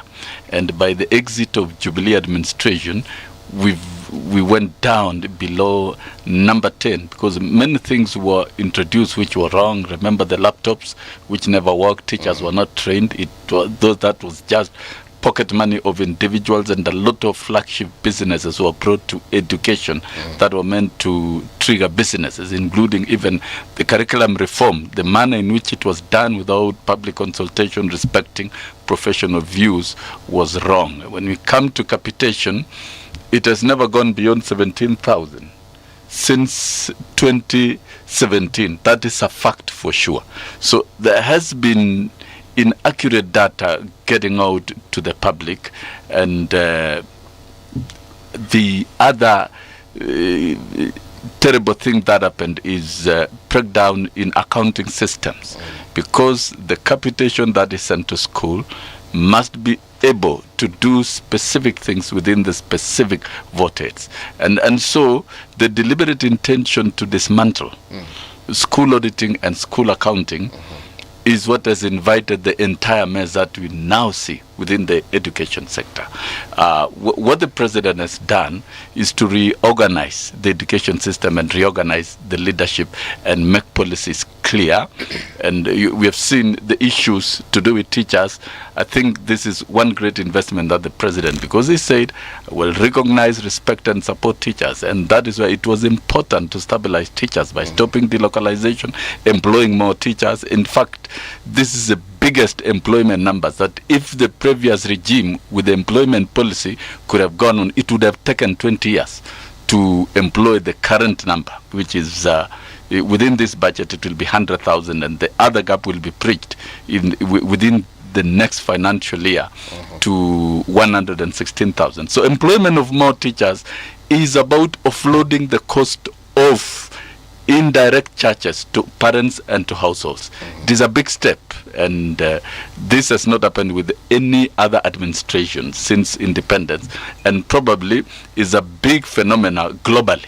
Yep. It is not possible to find any government administration globally that devotes resources and invest in employment of more teachers. And within the same thing, the investment in teachers is not just about the numbers, it's about making them to work. And we've seen within 2-3 years, teacher salary reviews have been conducted twice without much pressure, without street pressure. And the government and the president is moving ahead to ensure that some of these things are done. What must be done is done without necessarily waiting for teachers to demand. That is a big plus. Number 3, in terms of teachers, is the promotion aspect. Remember, Jubilee administration actually, in the name of cutting down the budget, and the austerity measures, actually attacked the promotional programs of teachers and introduced what we call career progression guidelines. But the president reintroduced the funding at a rate of 1 billion to cover 25,000 teachers in every budget for both direct and indirect. That was a bold move. And in the high-level meeting, which I would call the highest level of education policy that any government can conduct, which was conducted Saturday between the president and educators, and it is well within the ILO UNESCO framework, where democratic rights and political rights of teachers are granted because they can engage the president directly and they can discuss policies. It was agreed that the number of teachers would be double to be promoted annually, would be double from 25 to 50,000. Okay. And in fact, investing in promotion of teachers is a very good move, far much even better than the general salary rise for teachers. So you look at the president, the dignifying, respecting, and recognizing teachers. I think he has scored more than any other president in all the administrations that we've had. And in general policies of education, recalibrating CBC to make it work, so that we have a curriculum that works. Right. Yeah, is what the president did through extensive consultations. We negotiated before signing the charter in 2022 on 23rd of June, and the Presidential Working Party did the detailed work of consulting Kenyans and coming up with policy positions. Some of them that are contained in a sessional paper which is yet to be adopted by Parliament. Okay. That is going to see our primary schools converted into comprehensive schools that will house pre-primary, primary, and JS within and close to the households with no fees. There will be no fee structures sent to households.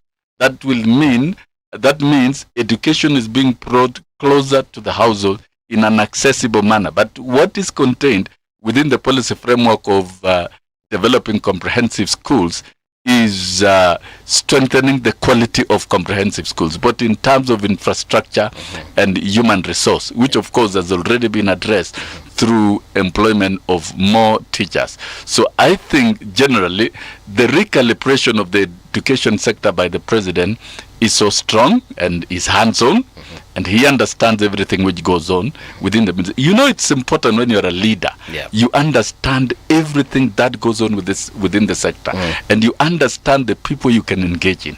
Right. For the first time, I think I can see, I can discern as a practitioner in that sector, I can discern normalcy, but not without these other gaps. Issues to do with accountability and corruption is real, and that must be addressed. I'm happy with the capitation.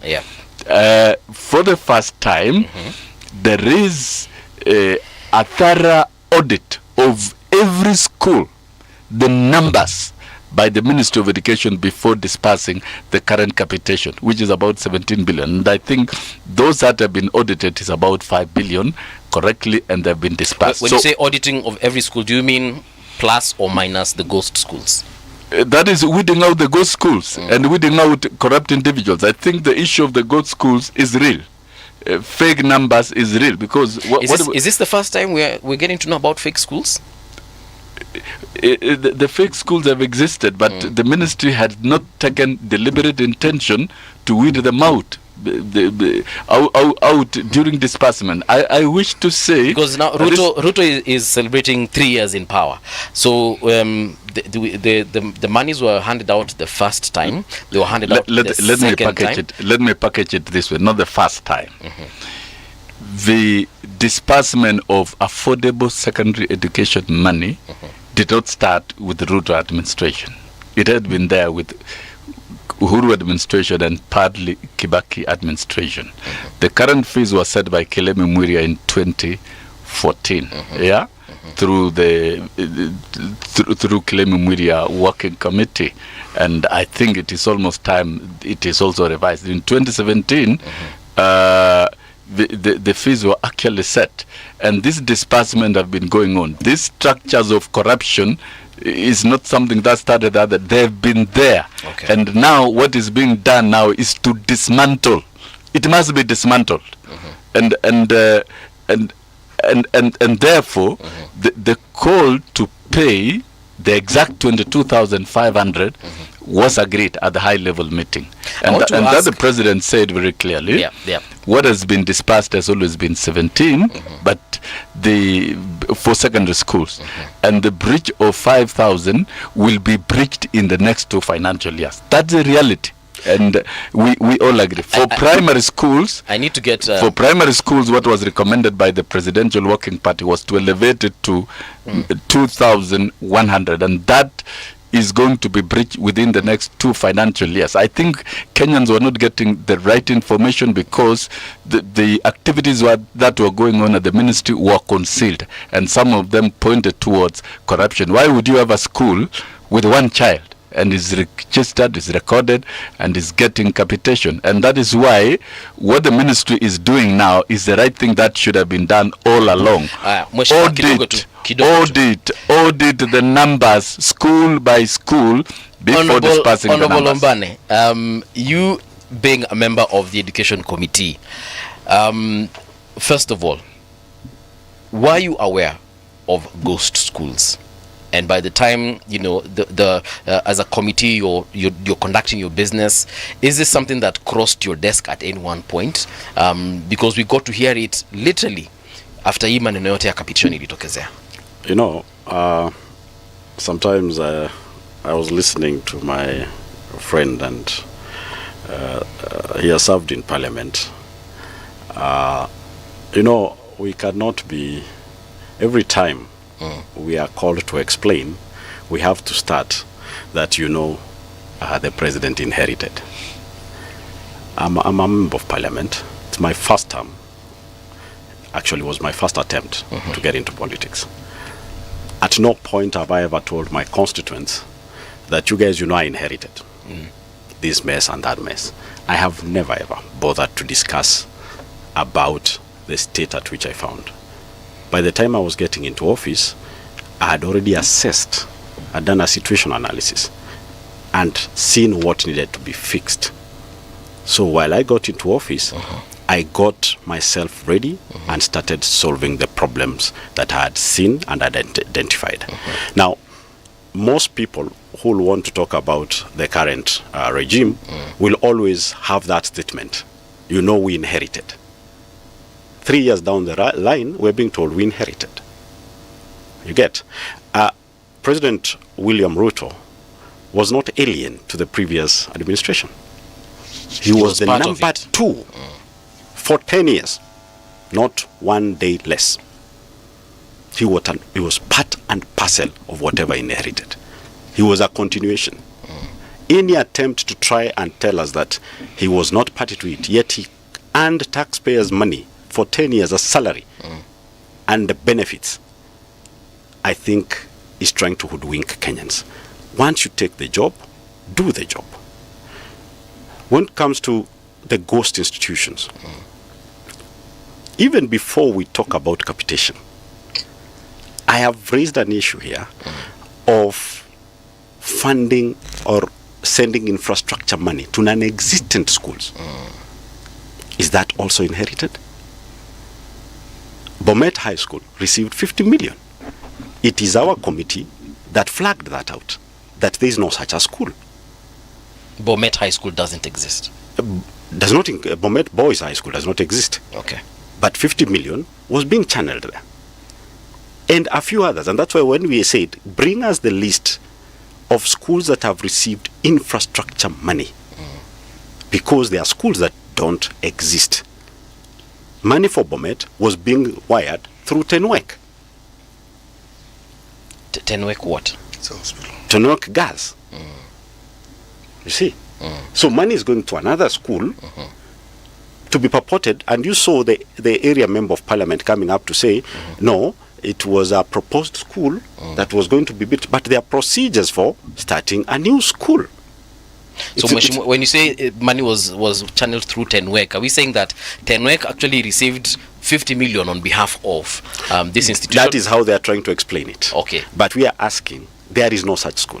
Where are the documentation showing that a school is supposed to be established? This is the process, and this is how the money is supposed to be channeled. Right? It was not there in our committee while we were allocating money. It is funny nowadays that everything, the president does not do the budget. The budget is done by parliament. So, even when we talk about promotion, the money was allocated by our committee. It is issues that had been raised by unions, Kupet, NAT, to our committee. And it's issues that we carried and felt like promotion was the right of teachers. Right? The problem nowadays is that we've individualized everything in this country. That everything that happens, we say the president has done. And that is where we go wrong as a country. We have institutions. When you say what you say, Mheshimiwa, it makes perfect sense when you give an example, but I have to ask, how many schools did you flag as receiving monies and yet were non-existent? What we did was this. We got around, first of all, 5 schools. 5 schools. But we named one and insisted that they table so that we don't be seen that we are fighting anyone. We told them, just table the list for the public. It is 2 months down the road. It is a cat and mouse. No one is tabling. Do you have an idea of the schools, or are you waiting for the ministry to give you? We have an idea. We have an idea of the schools. We have the names of the schools. I think sometimes it's good to operate with clarity, total clarity, and that's why I urge parliamentarians and members of particularly my committee of education, because I was a member of committee of education in the last parliament, to be extremely accurate in the information that they're transacting. They should be able to ask the ministry, what was this 50 million for Bomet High School? It happens by coincidence that I'm an alumni of Tenwek High School and a former teacher for that matter, and we run a massive alumni program in the school, and we are overhauling the old infrastructure of the school and putting up using funds from the alumni. And also doing a good job within that space. And so Bomet High School is vested in Tenwek High School to establish. So does Bomet High School exist? Bomet High School exists, and it opens doors in January, and this is how it was started, because it's good. We become in January next year. January next year, yes. This is what so happened. It's not there. No, listen. Open the doors next year. Have an opportunity to listen, because an idea must begin somewhere. Because the people of Bomet Town in a presidential rally petitioned the president to start a modern school within the town, because there are no schools within Bomet Town. And of course the president gave a directive that the school be started immediately, and the president undertook to avail funding, and that is where the 50 million came in. If you want to start a university in Bomet, you don't pump money directly and open an account. You must partner with an existing university. All universities that exist have been constituent colleges of parent universities, mentoring universities. The same case with schools. If you want to start a new school in your constituency, it will be mentored through an existing school with a structure, with a board of management, and with the working systems. So Tenwek High School was instructed and given guidelines to start Bomet High School, and that work is in progress. I've seen the plans, I've seen the land, the money was wired to the school account, and an account has been opened for the project, and the classrooms and laboratories. It is not just going to be a school where you build one classroom and do small little things. Is a mega school within the town, and the CDF is pumping in another 15 million shillings on top of 50 million shillings. Which constituency? And that is Bomet Central constituency.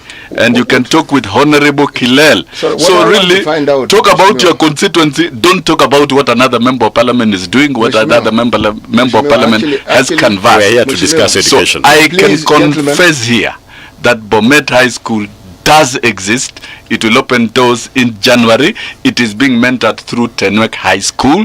School Infrastructure Committee of Tenwek High School Board of Management is overseeing the construction of the classrooms and all the requisite infrastructure to start the school on behalf of the Ministry of Education. Is this how the government starts new schools? That is how new schools are started.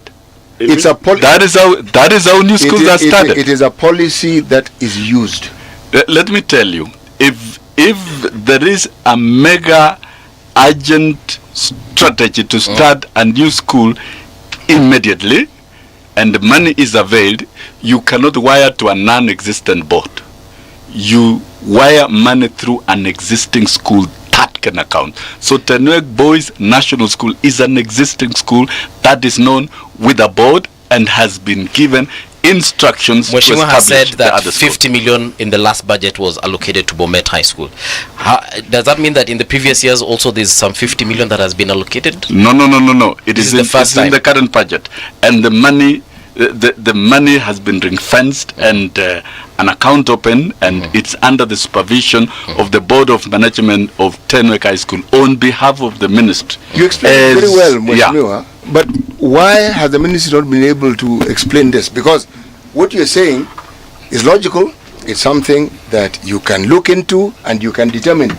The explanation, the reason why it becomes an issue, because this explanation that we're hearing was not given.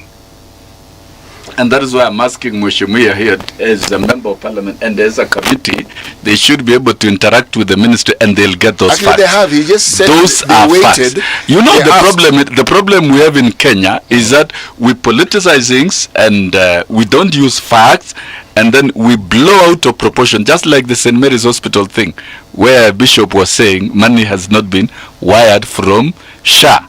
But later on, when it was established that 98 million had been wired out of 117 million that was due to the hospital.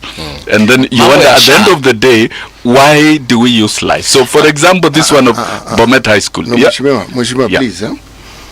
What the MP was telling us is what his committee found. He was not giving us his opinion.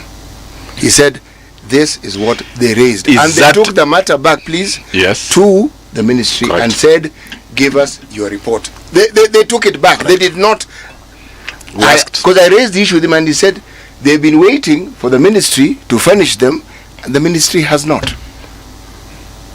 That is actually that now becomes an issue. That becomes an issue. The PS 3 times. He has dodged the meeting. Now, number 2, let me ask. You know, Honorable Sosion, you are a unionist, right? And you understand matters of education. I cannot really say I'm a guru in this sector. None of us is anyway. You have been there for years, so you do understand it. What is the process? You know, you've said something that I've just picked while you are speaking. That Bomet National. What is the process of a school becoming a national? Do you just build a school today? And it's Bomet National.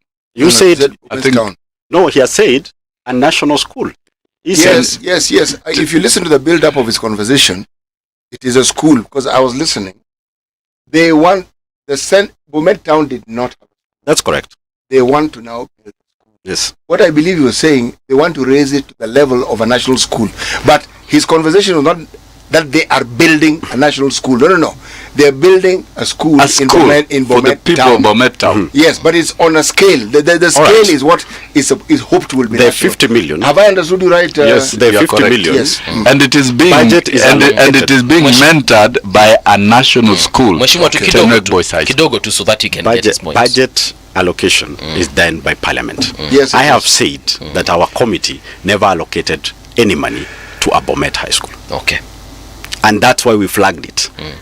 It was not allocated by our committee. So so that we can be clear on this fact, your committee will allocate X amount, say, to Nairobi School, X amount to St. Mary's, X amount to this other school. That is how it's supposed to be. Okay. Right? So at no point did you allocate 50 million Kenya shillings to a school called Bomet Town High School? No. Okay.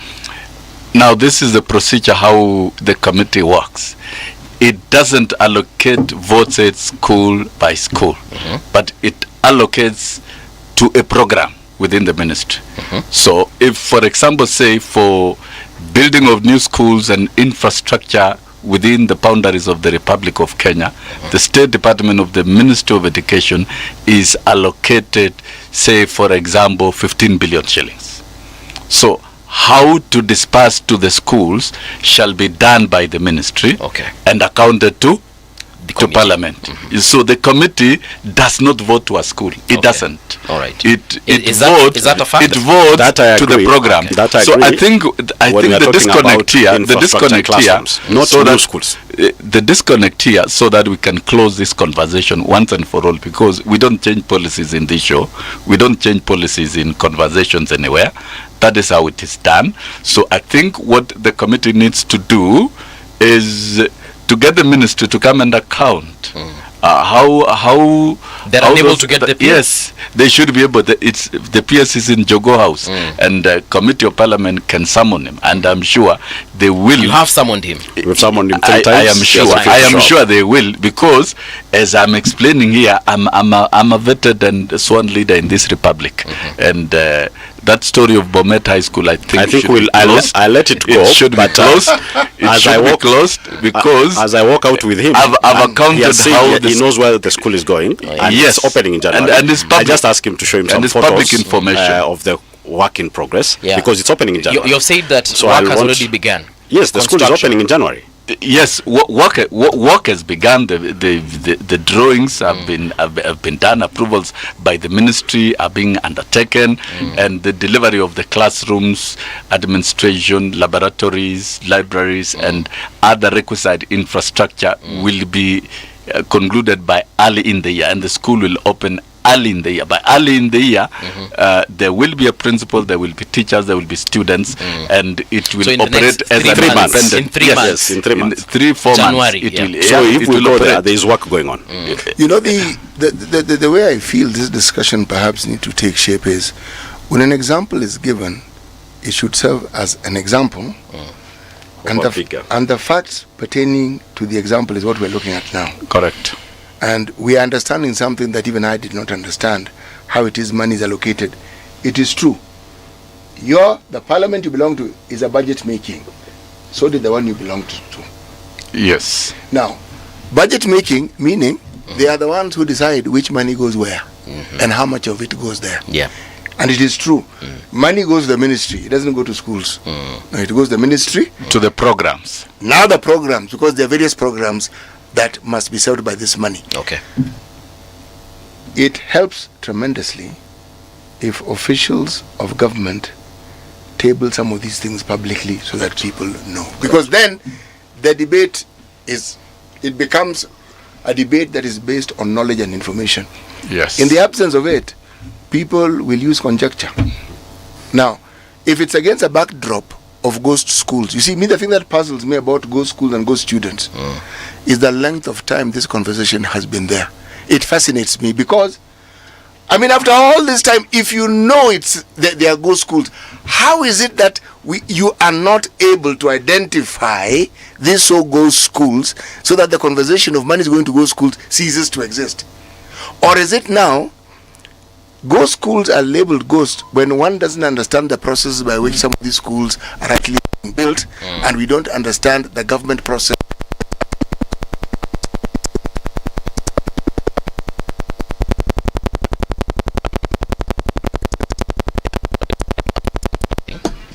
Edna has fixed something. Continue. Okay. All right. You see, government processes are actually fairly clear. They are not murky. There's step A, there's step B, there's step C. Now, when a step is missed, is perhaps what may raise a debate. Like the queries that the Auditor General raises.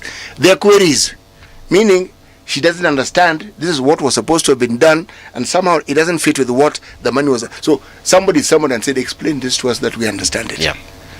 Now, my question is, when these things are explained, do we listen? Because there are times when these things are explained. I am always seeing people coming to committees to answer questions. You belong to such a committee. When they come to you and explain, do they explain? And when it is explained, do you then go out and say, this was explained to us in the manner that we asked? You see, the CS was seated right in front of that committee, together with the CS Treasury. I was the chair of that session when all these questions were raised.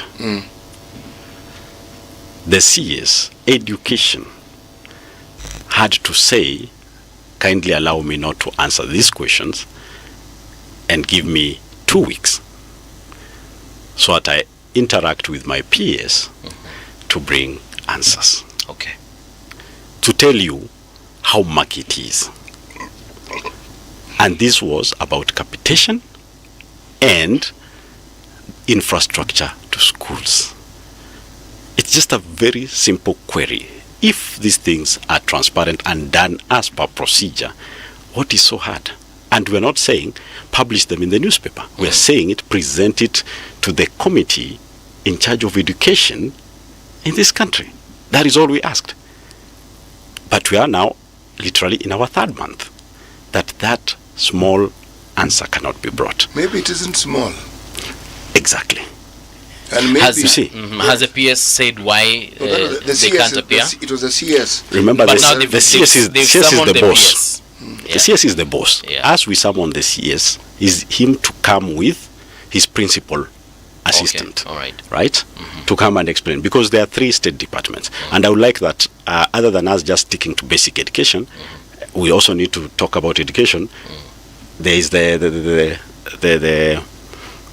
higher education, yes, right? The universities. We also need to discuss that. Yeah, there is a problem there, and you will understand some of the problem, because I've listened to his explanation about. I've never heard of it. Just heard of it today, that for you to start a school, you need a nurturing school. Yeah. You see, and he has related it to university, right? Correct. But I've seen very many new schools that are started by CDF, and I sit in the CDF committee. I have never seen. No, it's still a school registered on the Ministry of Education. It is. It need not be a point of disagreement. You're just talking about 2 ways in which schools have been started. Correct. Yes, and if there's evidence to show that both of them have worked, then we have 2 systems. There may even be a third one which we haven't. Which we don't know. Correct. Yes, exactly. Correct. Yes. So generally, there are some which now are you even understand. started. There are some schools which are even started by church organization. Then handed over to the ministry. Government, yes. They are Harambee schools. Well, now we raise funds. Yeah, now you're talking about your CDF, the ones you are model. Those are yes. No, for CDF is not Harambee. That's a government project. No. CDF is government money. No. Government CDF comes in, but locals also contribute. Yes. No. Nowadays, you cannot. CDF does not allow joint projects. When did this happen? No, they don't. When did this happen? Of late, you cannot have a proposal. Why I'm asking was I was the chairman of a board of management of a school in my village. At least in the last 3 years, you can do that. I was no longer. CDF no longer. Seriously, because when actually, I was there, CDF does not I was co-fund. speaking from experience. For clarification, CDF does not co-fund. A CDF project cannot be co-funded, but yes. it can be a CDF project within a community-initiated school, because when a community initiates a school, there will be many requirements. There will be labs, there will be what. So CDF can only elect to do a laboratory. That is it, and then the community can do other things. The ministry can fund another program. There are many funders. But now the question will be, what is the process of starting a new school? But I think no, our host has stated very clearly that there can be many. Yes. We know one way you initiate. CDF can decide to build everything. That is one. That is one, and they can. Number two. That's not what I'm asking. Number two, the community can initiate and mobilize their own resources, begin building one classroom, and grow gradually. I've done it myself. Number three, where government comes in with deliberate funding of massive funding of this nature, like the Bomet High School you are talking about, and 50 million shillings is allocated. That is superintended through another established institution that can be accountable and that can report to government. Just like the way universities and colleges are started. You cannot start a college from the blue. It must be mentored by another one, an existing one. And it's okay. That's I don't think there's a problem. And there's no problem on that. The problem here is communication. How we transact this information, how we clarify, and I think the burden of proof lies between the committee and the ministry to clarify, so that we get things right. The accountability challenges we are talking about was the numbers of students. Where you get a school has got bloated number of about 50 students for purposes of capitation. Another school has got bloated 100 students, and then when you accumulate nationally, we can have close to 300,000, 400,000 or 500,000 students non-existent benefiting from capitation. And that is what the ministry is now cleaning by doing what we call verification of data. And of course, with the establishment of Kenya Education Management Information System, because this data must be clear, and I think the committee has the responsibility to oversight the ministry in doing that, so that then this one, I'm glad you started this discussion, because now you'll help me understand how a school is being started. What is the process that a public school, this school goes through the point where they are in the system? Because for you to receive monies, you're in the system. What are these processes that are followed so that that school is in the system, and because it is in the system, it can now receive money. What's that step? Because it's something that has puzzled me, and I'm glad you two are here so you can explain this to us. Now, if you start a school, let's speak, for example, Bomet High School, yes, for people to understand. Yes. The funding that is gone is for infrastructure. It is for infrastructure. Nothing else. I'm talking about registration. Before we even get to the school itself, the school bit that I have no problem with so far. How do you get to register a school? How does a ministry get to have a school in its system? Yes. That's what I was asking. Then the next step is the process of registration of the school, because you must inspect the facilities, get the public health, get a report. So you start first. Yes. But the ministry has already spent money. No. Just listen. The process. You start it first. I want to understand. Let's walk through this thing. Because once you have a master plan of to deliver deliberately, you deliver. Yes. There will be the public works, there will be the public health, there will be an inspection report, and they will consider even this infrastructure that has been put up by government and look at all those other gaps, and then project how many students will be admitted, for example, and then proceed with the registration, and then you have the interim registration certificate provided by the ministry, and then the ministry then will inform TSC. What's an interim certification? What does it do? Interim certificate to allow you to operate. Which means you finish the school. Yes. It exists. You don't have teachers, you don't have students, you don't have nothing. Yeah, for example, when you are starting a new one, like this example for Bomet High School, how it will go. Yes. That is the process. So you get once this the temporary certificate. Once the interim certificate is provided, then the next thing will be the Teacher Service Commission to be communicated to. The first thing TSC will do is to deploy a head teacher, a principal.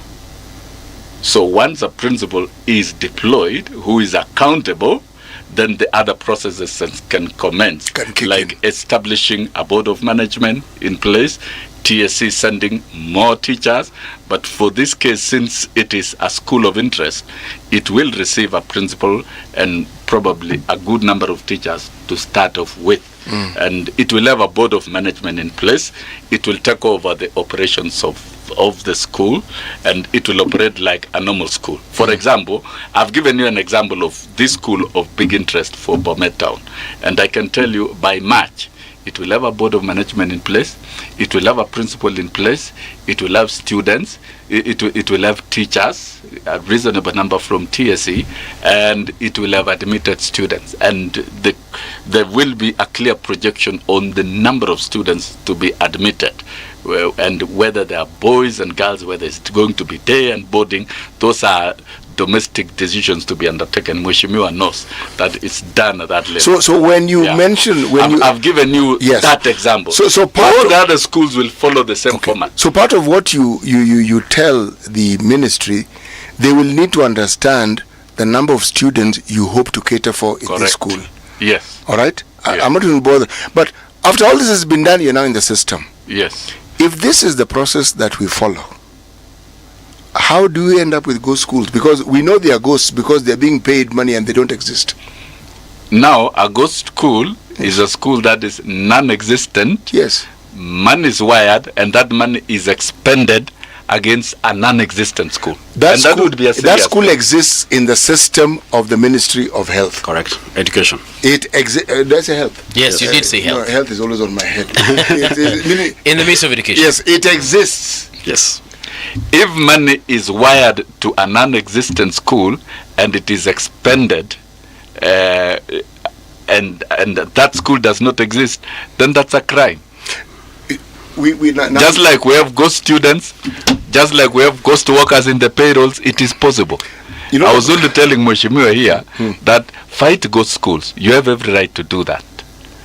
But a school that has been proved to be existing and we can account for it, take it out of that list. So in the case of these ghost schools, that means that they went through a similar process. It's just that they did not exist. So that means no, so not a similar process. That because the question that City Muga asked was, how do we get the school? Now the question is so that we don't discuss guesswork. Committee of Parliament oversights on behalf of the people. Are we able to list all these ghost schools? Let us list them up to, say, 20 or 30. So then we can knock off those we can prove it's not a ghost school like Bomet High School. That one is not a ghost school.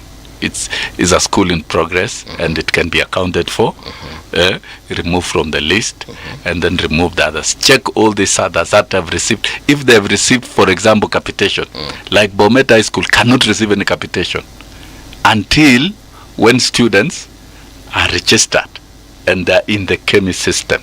That is when it will begin getting the allocation per student. Now, these are the ghost schools. Let's now talk about ghost in terms of real cost, if they really existed. A school exists in papers and documents, and money is wired. That money is spent. The next year, the same school receives. It doesn't exist. I think that should be an issue of concern. Just like schools receiving money against ghost students within say for example, a school is enrolled 1,000 students but is receiving capitation against 2,000 students. That's corruption, and I think that has been the problem at the ministry. And for me personally, I've questioned the lack of accountability structures in the disbursements of all these funds, because this is Kenyan money. It must go to do a real job. If today your constituency, say Vihiga High School, you want to start a new Vihiga Secondary School, Vihiga and it is a great township, yes. It is discussed in the public, it is known, and government puts in 200 million through Butere Girls. That is something that is known. But that is something that is known. It has gone through public participation. So in the ministry account, will it be Vihiga the new school or Vihiga the one receiving the money? The logistics, no. In the budget, in the accountability. In the account, it is not Vihiga High School. It will be Bomet High School, but through Butere Girls. But Bomet High School is not a registered institution within the ministry. So therefore, it cannot be it cannot be right having received, because it has not received the money. What has received the money is Tenwek, not Bomet.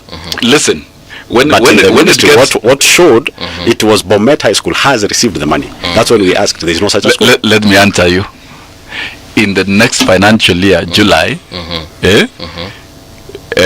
by the end of the year, that money will have been expended at Bomet High School. It will have its own board, it will report, and it will account every shilling.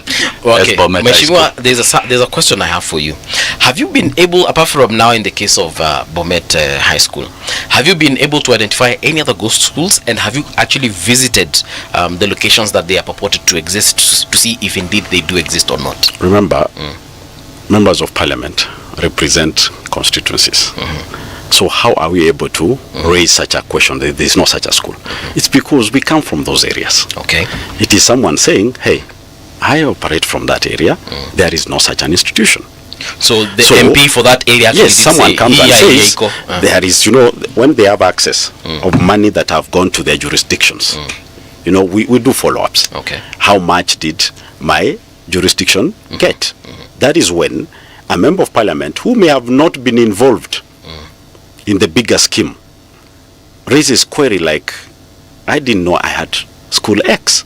So they're the ones who will come to the committee and say, you guys allocated money to a school in my constituency that does not exist. Okay. That is how we raise these issues and say something is wrong. Okay. And the beauty about the current constitution,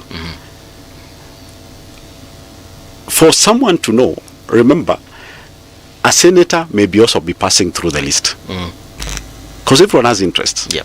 So he'll be looking at money that has gone to his county. So maybe the member of parliament was part of the bigger scheme, but the senator is not. So someone will flag it that there is no such a school in my county, right? An area MCA can raise it. Nowadays there are so many eyes that for you to smoothly sneak in this thing and go scot-free, you must have so many people on board, which is quite costly. So you haven't visited any of these institutions? Because they don't exist. why are we going to visit something that doesn't have an address? You haven't visited just to confirm it actually doesn't exist. The member from that area, we've asked them, it doesn't exist. That's what I've said. As we live here, I'm happy I said the school is opening. It started January. By the last statement, it was now March. It looks like a moving goalpost. I'll want to see some photos because it's opening in January. Work must be ongoing. I think, Gentlemen, we need to take a short break. Mheshimiwa, let us be civil. Let's take a short break. I said by March, everything will be in place. And it is okay. Yes, we've had you. Okay. We are taking a short break, gentlemen. When we do return, we're going to revisit that issue of tertiary education as well, and we're also going to revisit issue of teachers. You've spoken about promotions. Also a question I'd like you to answer as far as that is concerned. Correct. So don't go too far. We'll be right back. Radio generation, the sound is fine. Pump it up, turn it high all the time. Let the music move your lips sway. Radio G's got your jam all day. Radio Generation, the home of urban soul.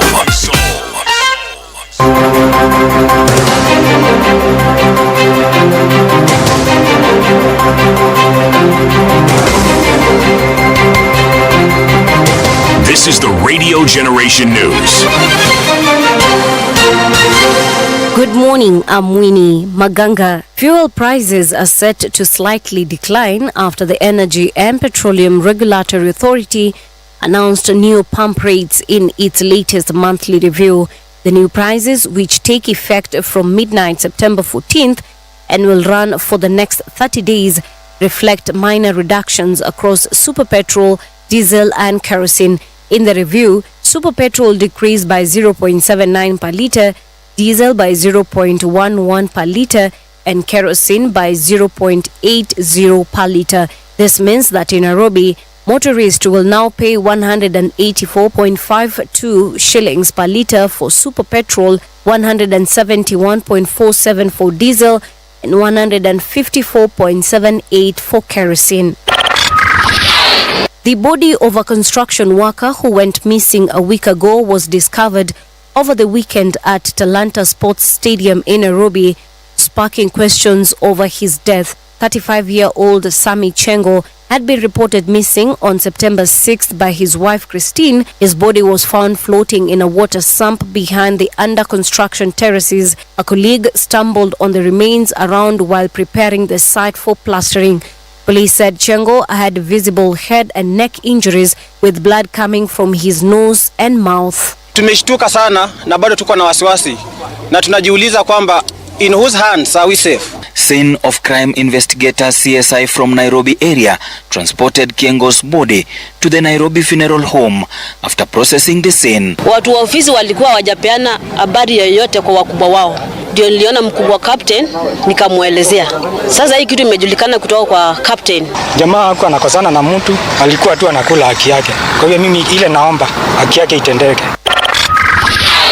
Kakamega Governor Fernandez Baraza has called on President William Ruto and ODM party leader Raila Odinga to restrain CS cooperatives Wycliffe Oparanya from engaging in county politics.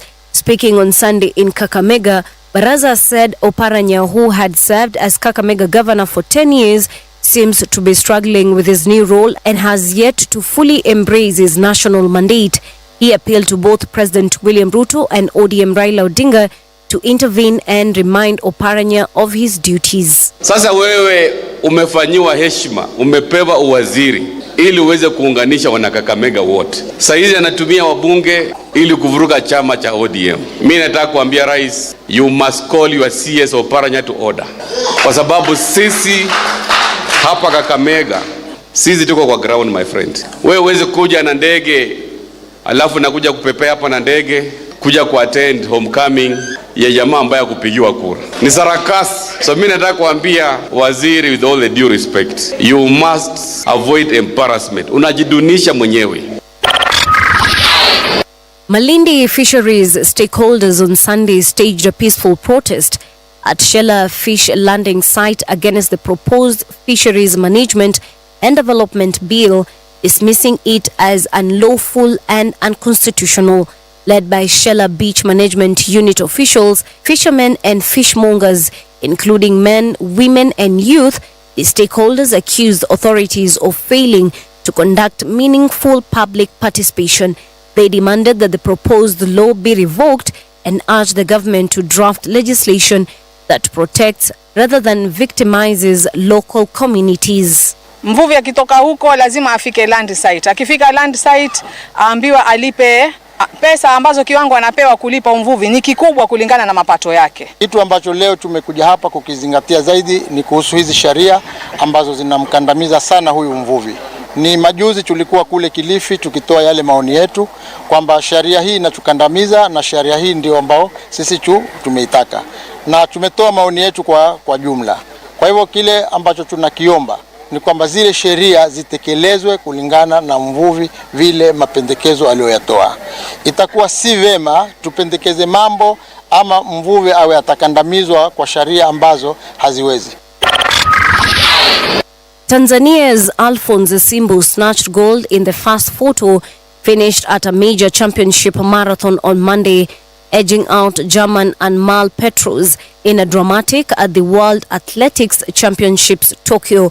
The photo finished showed the 42.195 kilometers race was decided by 300ths of a second as Simbu surged past the diving Petros at the line. Simbu and Petros were given the same time of 2 hours, 9 minutes and 48 seconds, the German taking the silver despite heading the field as the leaders entered Tokyo's National Stadium. Italian ES Aunani took the bronze in 2 hours, 9 minutes and 53 seconds. And that's the truth on Radio Generation. Good morning, I'm Winnie Maganga. The views and opinions expressed on this program are those of the guests and do not necessarily reflect the views of Radio Generation. Radio Generation assumes no responsibility or liability for the interviewee's views. This is Radio Generation. In the beginning, there was morning radio. But now there is Radio Generation's The People's Breakfast. Curious and bold, getting facts from the shadows. That's what it is. Now, as the city wakes and secrets stir, a bright new voice shines. The People's Breakfast. Your morning, your voice, your journey. Good morning. Good morning, my neighbor. Welcome to the home of hard truths and bold insights. Radio Generation. Yes, indeed. Welcome back. This is Radio Generation. The time right now is 7 minutes past 8 o'clock. In studio, there is CT Muga, myself, and we have Honorable Clive Ombane Gisairo. He's the MP Kitutu Masaba constituency, and he's a member of the Education and Research and NGCDF committees. Also with him, we have Honorable Wilson Sosion. He's a veteran educator and a unionist as well. Before we get to the conversation at hand, I need to read a few comments here from a couple of individuals. Tuko na Mark Moseri amesema, there goes my MP, bravo. Engoko. What does Engoko mean, mheshimiwa? Engoko is the Gusi word for chicken. Chicken. Kwake. Yani hiyo imetoka kwa huyu kwake. Right. Mkenya Mzalendo, we are happy. We are a happy constituency by electing a development conscious leader. I'm proud of my MP Clive Gisairo. Then we have Mr. Olepunda here asking a question. Why is Sosion where is it? Talking about the truth is that Bomet secondary school does not exist. No amount of anger is going to change that. Okay, I think Mheshimiwa, you've spoken about that issue, and you have said that by March tutakuwa verify the existence or none. Existence is completion, bro. It's completion. Yes. Operation intake. Yes. Then they have Scholastica Mora anasema we should go and see that Bomet High School that is opening in 3 months. Okay, Scholar. My take anasema new subscriber here. Oh yeah, so thank you very much. My take care ametusalimia. Then we have Geoffrey Mogaka amesema wacha tuseme wanasafisha rada in the meantime. Bogo Edna anasema hatuangushi sisi kama wana Kitutu Masaba. I like it. Gogo my MP Clive Gisairo. Then we have Adrian Terry asking who is responsible for admittance. Do schools have a system centralized in the Ministry of Education? Things like birth certificates and or passports for foreigners can be mandated if people don't have birth certificates. Ministry of Interior has a lot to explain. Then Yeah, I think that's a question that we'll probably start with. Kenya, Winnie Maganga nasema Kenya is transitioning to the CBC curriculum. What are the biggest challenges you've observed and how can Parliament support its success? Then we have Isaac Olegora anasema watching from Morako Manga Sub-County Kitutu Masaba. Yes, alafu kuna Ambassador Beja amesema greetings Radio Generation. Let's start with that question of admittance. Who will admit students to these new schools? Or rather, how is it done? Do you just walk into a school and say, I have a student here, admit them?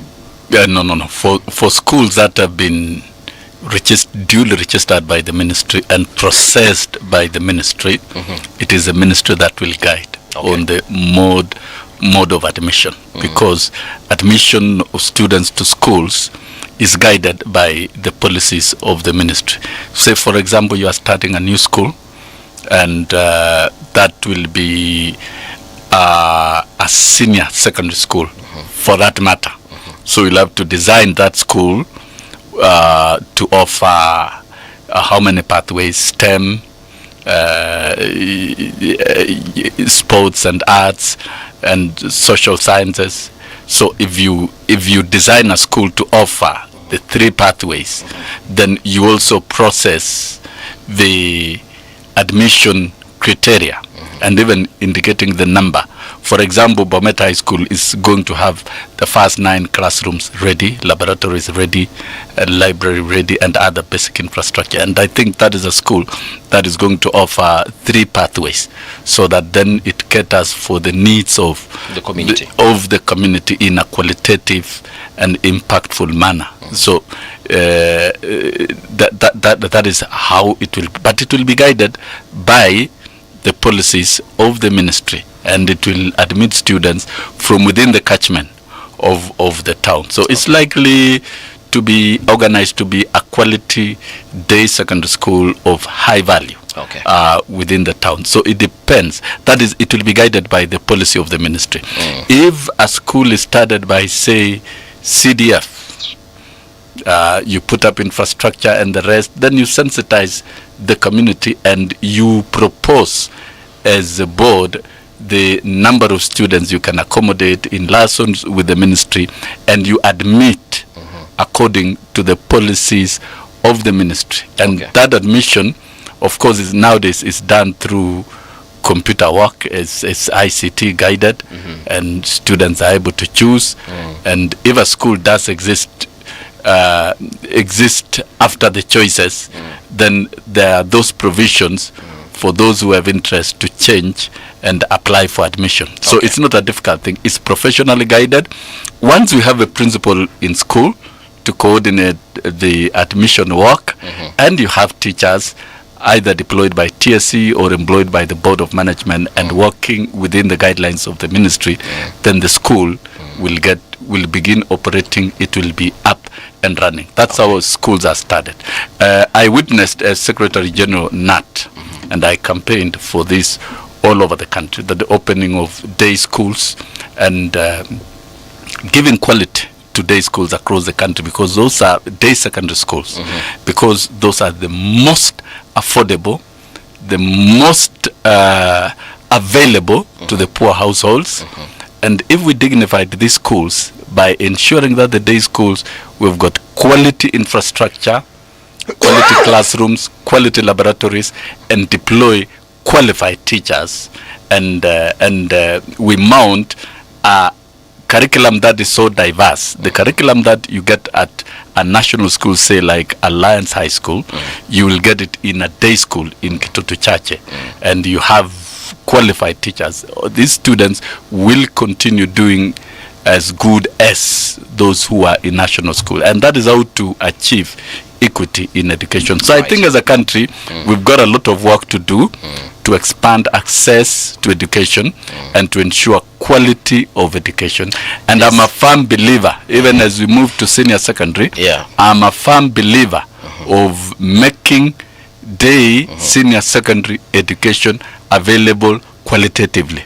And say, for example, Bomet High School, to me, there's a question. If I was asked, I would recommend, let that be a quality day school within the town, and where we have a diverse curriculum of different pathways, We can have foreign languages being taught in the school. We can have. I think, Mheshimiwa, you've all those other Bomet enough. Now I'm giving an example, and it is good to talk about. As in teaching, you start from known to unknown, and it is you who brought Bomet High School to this show. So now that you've brought, I'm using it as a teaching aid for this. You're really marketing it. Thank you so much. I'm surprised it's at this school. There's a question for you, Mheshimiwa, here. Kenya is transitioning to the CBC curriculum. What are the biggest challenges you have observed, and how can Parliament sustain its success? Number one, first of all, is CBC successful? Now it is CBE. Yeah. So it keeps changing. The ministry keeps changing the name. Sometimes we also get lost. For me, the CBC was actually one of, it was a good initiative, right? Because it was meant to move away from viewing education as a competition and throwing each child into the same basket and expecting all of them should have the same abilities and capabilities, which is not true. With CBC, we are trying now to start sorting these children from a very tender age and start knowing what are the strengths for each child, and therefore focusing on nurturing that.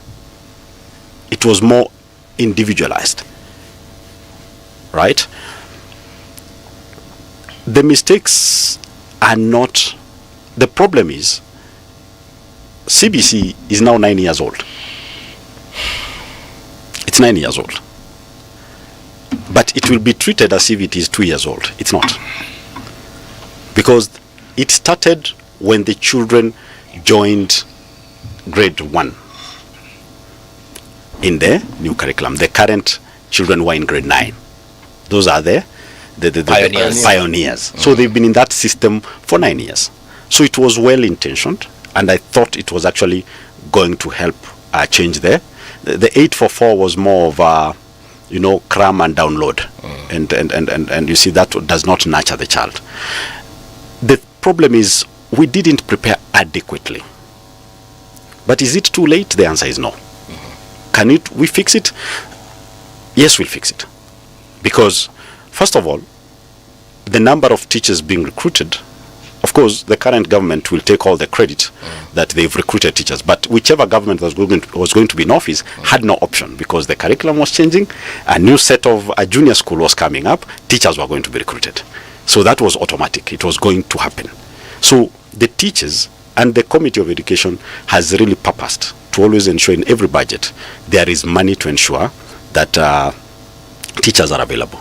My problem is that we are actually not tooling the teachers, or rather the instructors, correctly to meet this new change.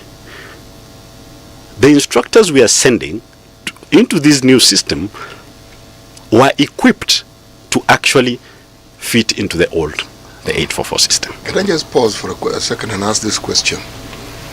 We know the institutions that train our teachers. Thank you. Did we adjust the curriculum for this training of these teachers to meet the needs of the CBC? That is what I'm saying. This problem is 9 years old, and we never foresaw and prepared adequately for it. Okay. You see, therefore, because for me, if I look at it, CBC is more technical oriented, it is not the theory, right? But you're preparing a teacher, and that's why our higher education is failing us. We are still offering a Bachelor of Education, which should no longer be the case. What should we offer instead? Now, we should be having people take a specific course in university. Let's say Bachelor of Science Physics, right? So you become a scientist in physics. And then after you graduate, those who feel now they want to go into education, they go into a postgraduate diploma. And the difference between the Bachelor of Education and this one would be what exactly? Because now, you see what you're doing, Bachelor of Education, you're just producing a teacher. No, that is not what's happening. No. I have a Bachelor of Education degree. That's why you see me lifting my hands like this. Yes. It doesn't work like that. How does it work? No, my problem is this. You should have listened to me. Why are we still, look at currently university, what is the biggest population of those taking teaching? I will not compare the teacher of your day, the teacher of his day, and the teacher graduating today. I will not. Why?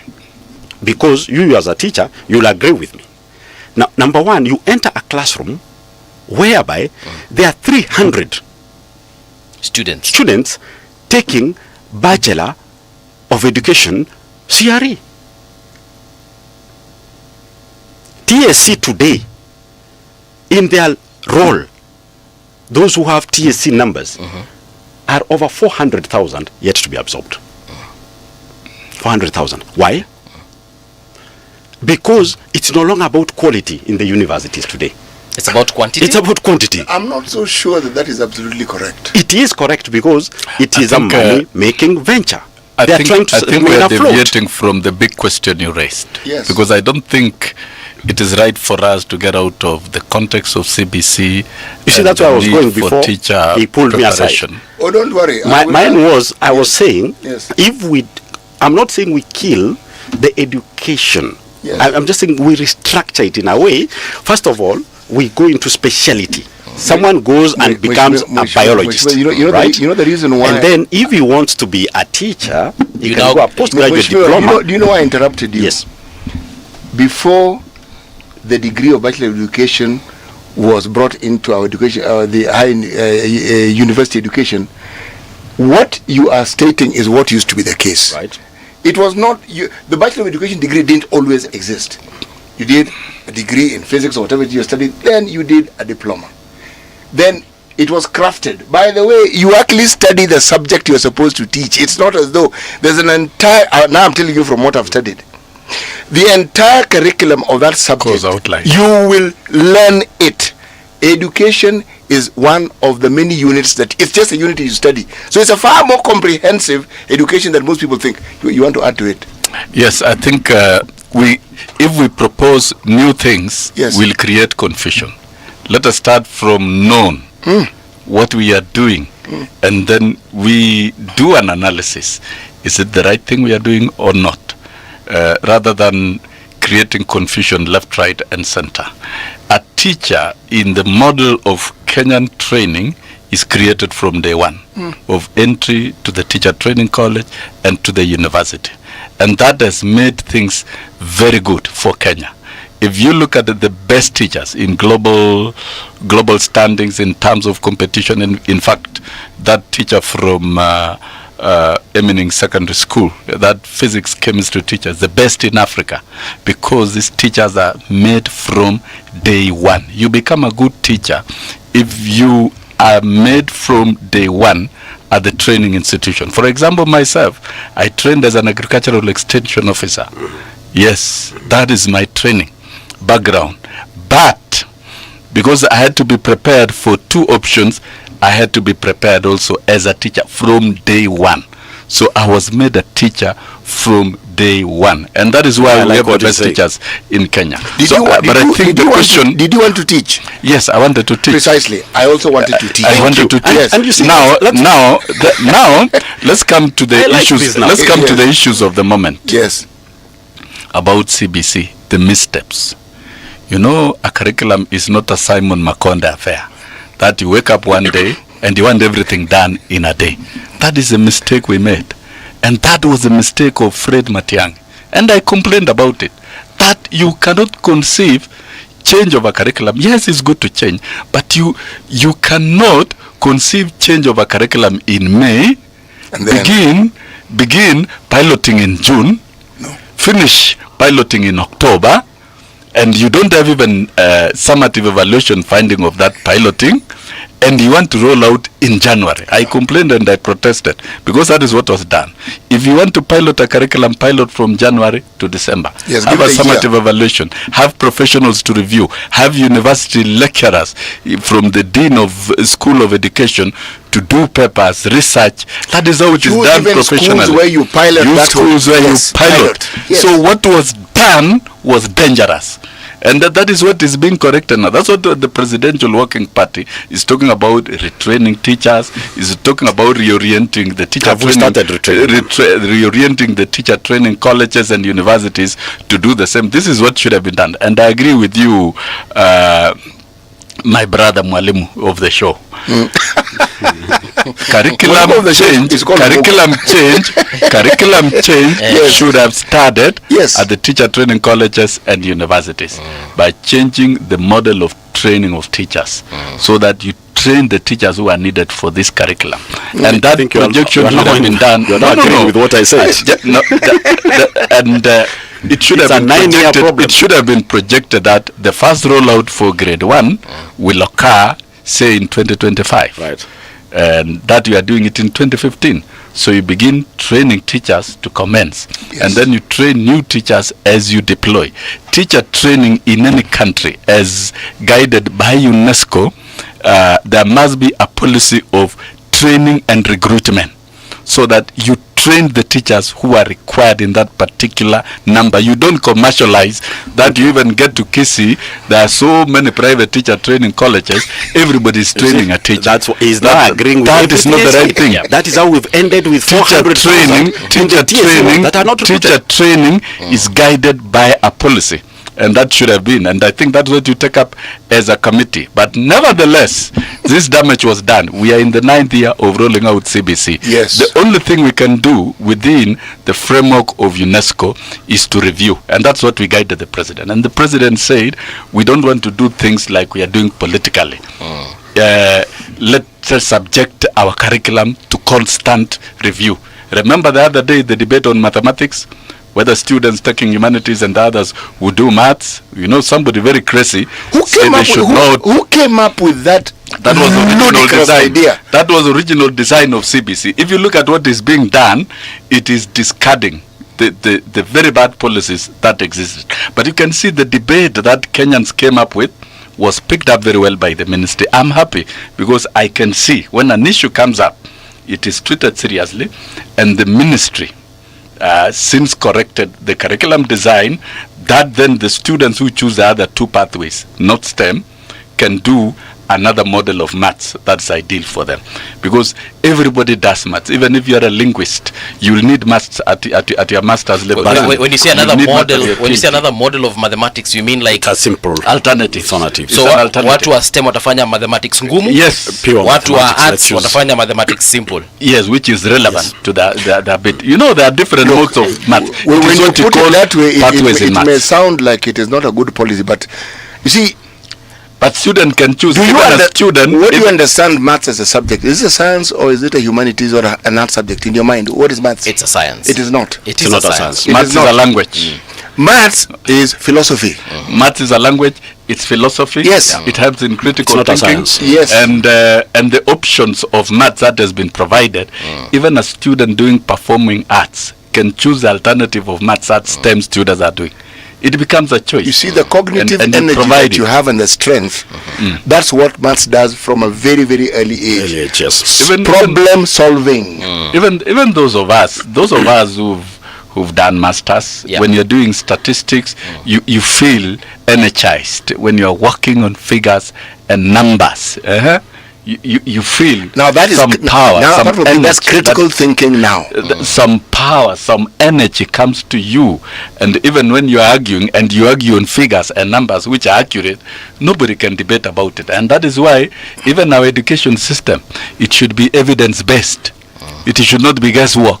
It should not be political. A curriculum is not Simon Makonde. Now that this curriculum is headed to the three pathways. Who is Simon Makonde? Because this name has come up 3 times. Simon Makonde, you know the story. Who was born on a Monday. He was born on a Tuesday. I like Sosion. He married on a Wednesday. He fell sick on a Thursday. He died on a Friday. Oh, that one. Every time something backfires right on their face, they will say, "You see, that was the edition." No. Who is their face? There is who? He is speaking purely on behalf of government. The way he's defending it. I'm not speaking on behalf of government. I'm speaking freely. No, because you see, I'm speaking independently. Every time, like now, the issue of mathematics came, and you quickly said that was how it was designed. No, it was brought out by this government. It's us who complained that no, you cannot say the people doing arts not to do maths completely. That is when they backtracked. But let me remind you, Mheshimiwa. Let me remind you, Mheshimiwa. Before you became a member of parliament, yes, you are a member of biggest parliament. complainant about the way the curriculum was being rolled out in this country was Wilson Social. And I want you to continue with that spirit. And listen. Because now you've deviated. Listen, I've not deviated. I raised pertinent issues, procedural matters. Consistently. I raised it consistently. Continue with the consistency. Listen. And I placed it before the current president. And he listens. He listened. And I'm happy we have been given that democratic space to do consultation and to review the curriculum rightly as it should. And to me, I'm happy when there is that space to do so. I am sure if it was the other regime, we wouldn't even have debated about this mathematics thing. It would have been dictated. There is this and let me document tell you, referred democracy in education is key. Allow people to You've debate. referred to a document here reason. several times. Yes. The presidential Working party. Do you know that document has never been tabled in Parliament nor adopted by Parliament? But you expect Parliament to apply budget on the recommendation of a document it has never adopted. Do you know that's why in every parliamentary document, every time the ministry or whoever comes, he's always told you cannot refer to that document as it's not an adopted document in Parliament. Yes, that indeed is true. Part of the recommendation have been implemented. Like, for example, domiciling grade 7, 8, and 9. Some of the recommendations have been implemented, and they have to be implemented because they're urgent. Were the findings made public? Eh? Were the findings made public? They were made public. Now they've been casted into laws. There are 13 bills that are being prepared. So what's the disconnect between what you're saying and what you're saying? Let me inform him. Yes. Let me inform him. It has not been tabled Let in me inform Parliament. him. There are 13 bills and there's a sessional paper. Sessional paper will encompass all aspects of policies. No, the sessional paper flowing from the Presidential Working Party on Education and Reforms will contain that. And it is coming to Parliament within 45 days. So you agree with me? None of this document or recommendation has ever been tabled in Parliament. You had the President's Therefore, it pronouncement cannot last be public. Saturday. Parliament has not adopted it. You had the President's pronouncement last Saturday when having the conversation with teachers. Because the teachers said we need the sessional paper tabled in Parliament and adopted so that the policies that are contained therein, the policies contained in the Education Charter in the Presidential Working Party can become law and but you agree that the President himself it has not actually asked my chairman to stand up and say why it is stuck in Parliament, only for the chair to say it has never come to Parliament. And so even the President didn't know where his own document But is. let me ask you something, Mheshimiwa. In these committees that you sit in, I'm sure you sit with folks who are in UDA, who are friendly to the government, right? Kenya Kwanza government. Why is it that let me ask this question. Do they actually tell the president that, look, hii kitu unafanya usipoileta kwa parliament ikuwe adopted, it will fail when it comes to that time where you want it implemented? Does that conversation happen ama mnakaanga tu mnangoja, then when it comes, that's when you tell him kidogo haikufikia hapa mali ilikuwa inafaa kufika, so it won't happen? You see, for me, it's not my business what UDA members of parliament tell their party leader and in that channel, right? Or government. Mine is to vet and audit what is right in front of me. Okay. Mine is not to speculate. Mine is to say, whichever time a government official comes and quotes a document, mine is to remind him, Parliament has never received that document and therefore it cannot use it as a point of reference. Okay. Plain and simple. Period. That is the work of the committee. And while we sit in the committee, he'll attest to it. Yeah. While we sit in the committee, there is no UDA, there is no ODM. It's a committee of the House. It is a committee of the House. Because at that point, I'm not there as a member of Parliament for Kitutu Masaba. No. I sit there as a member of Parliament representing Kenyans in the education sector. I don't sit there as a constituent member of Parliament, neither a party. I sit there as that is seen as a committee, and whatever decision we make it as a committee. Yes, so it does not have that political. So fundamentally, because we don't need to deviate from CBC, what is the future of CBC? A lot of corrections have been made, and it is being made. The next big thing is transition to senior secondary. The most beautiful part of CBC and I never objected from the beginning, is the pathways. Because that will lead to specialization. You don't need to get a student to do all the subjects in the world that are not relevant to their careers. And that means at grade 9, students are able to project the careers, the range of careers that they will be able to do, and choose the right pathway. To me, we should prepare and calibrate all our senior schools. Because I've been hearing arguments that there are empty classrooms. No, those classrooms are not empty.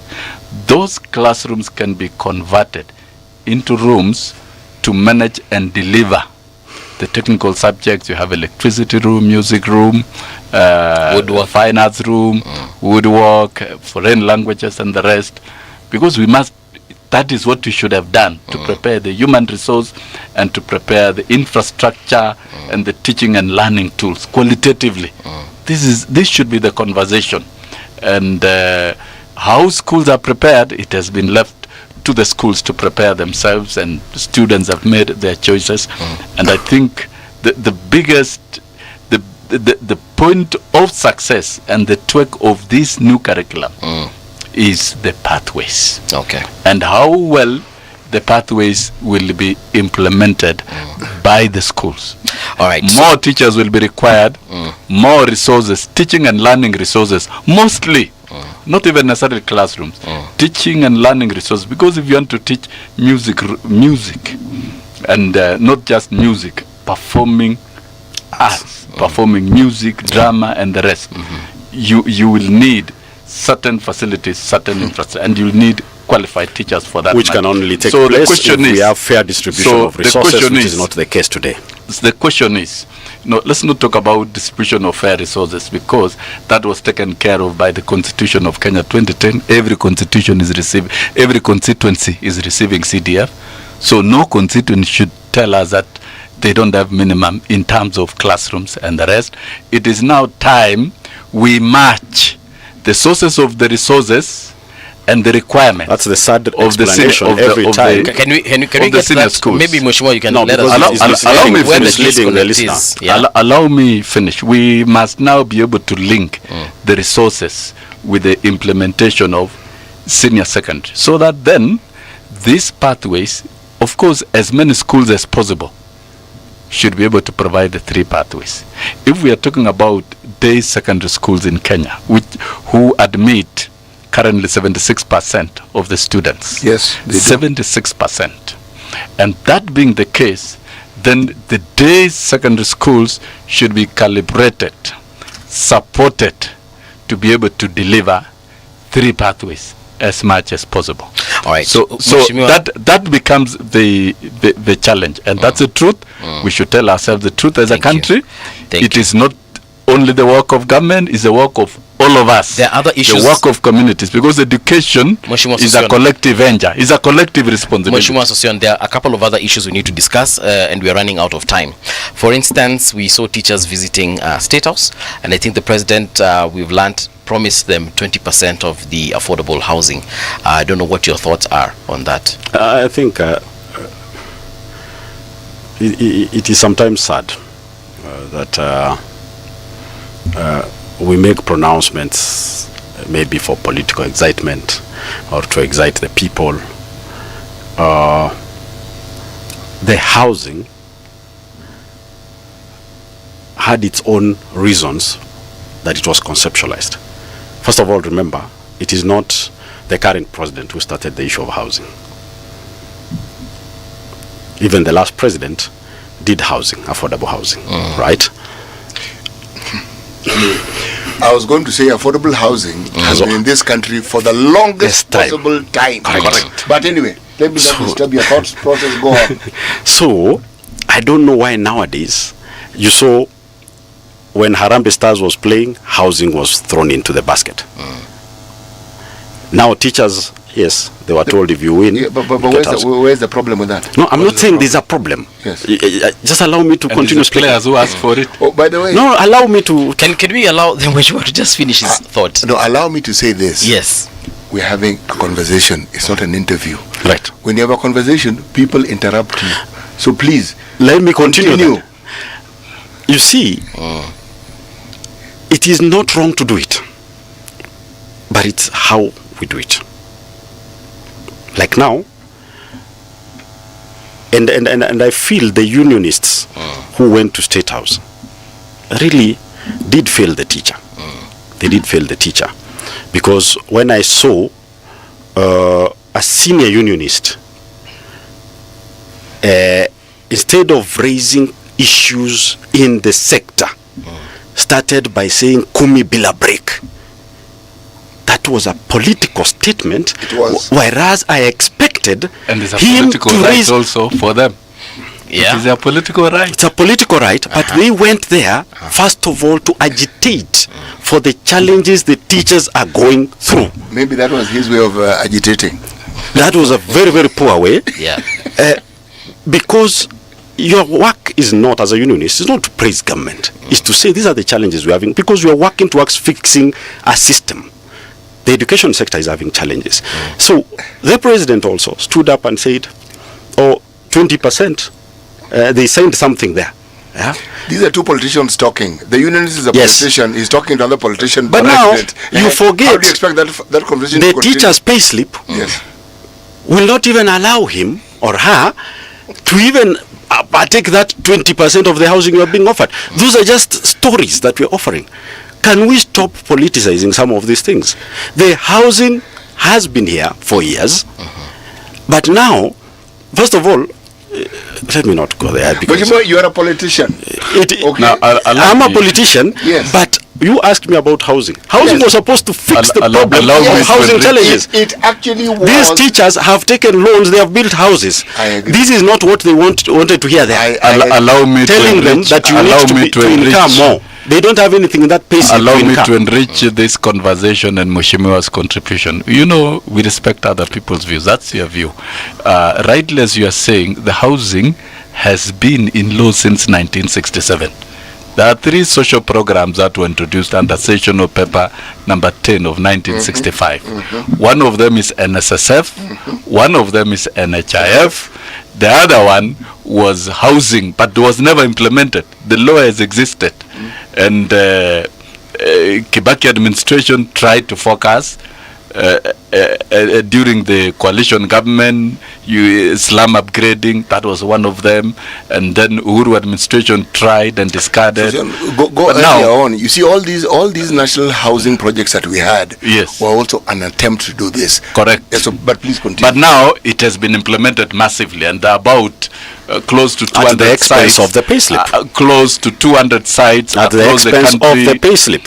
Now the fact of the matter, as a unionist, there are 3 social programs. Your teachers are earning negative because of that levy. And I fought for more salaries which they are earning, and they've received even twice. I'm sure it was in your time when you signed a CBA which was not monitored. I did not interfere when you're talking.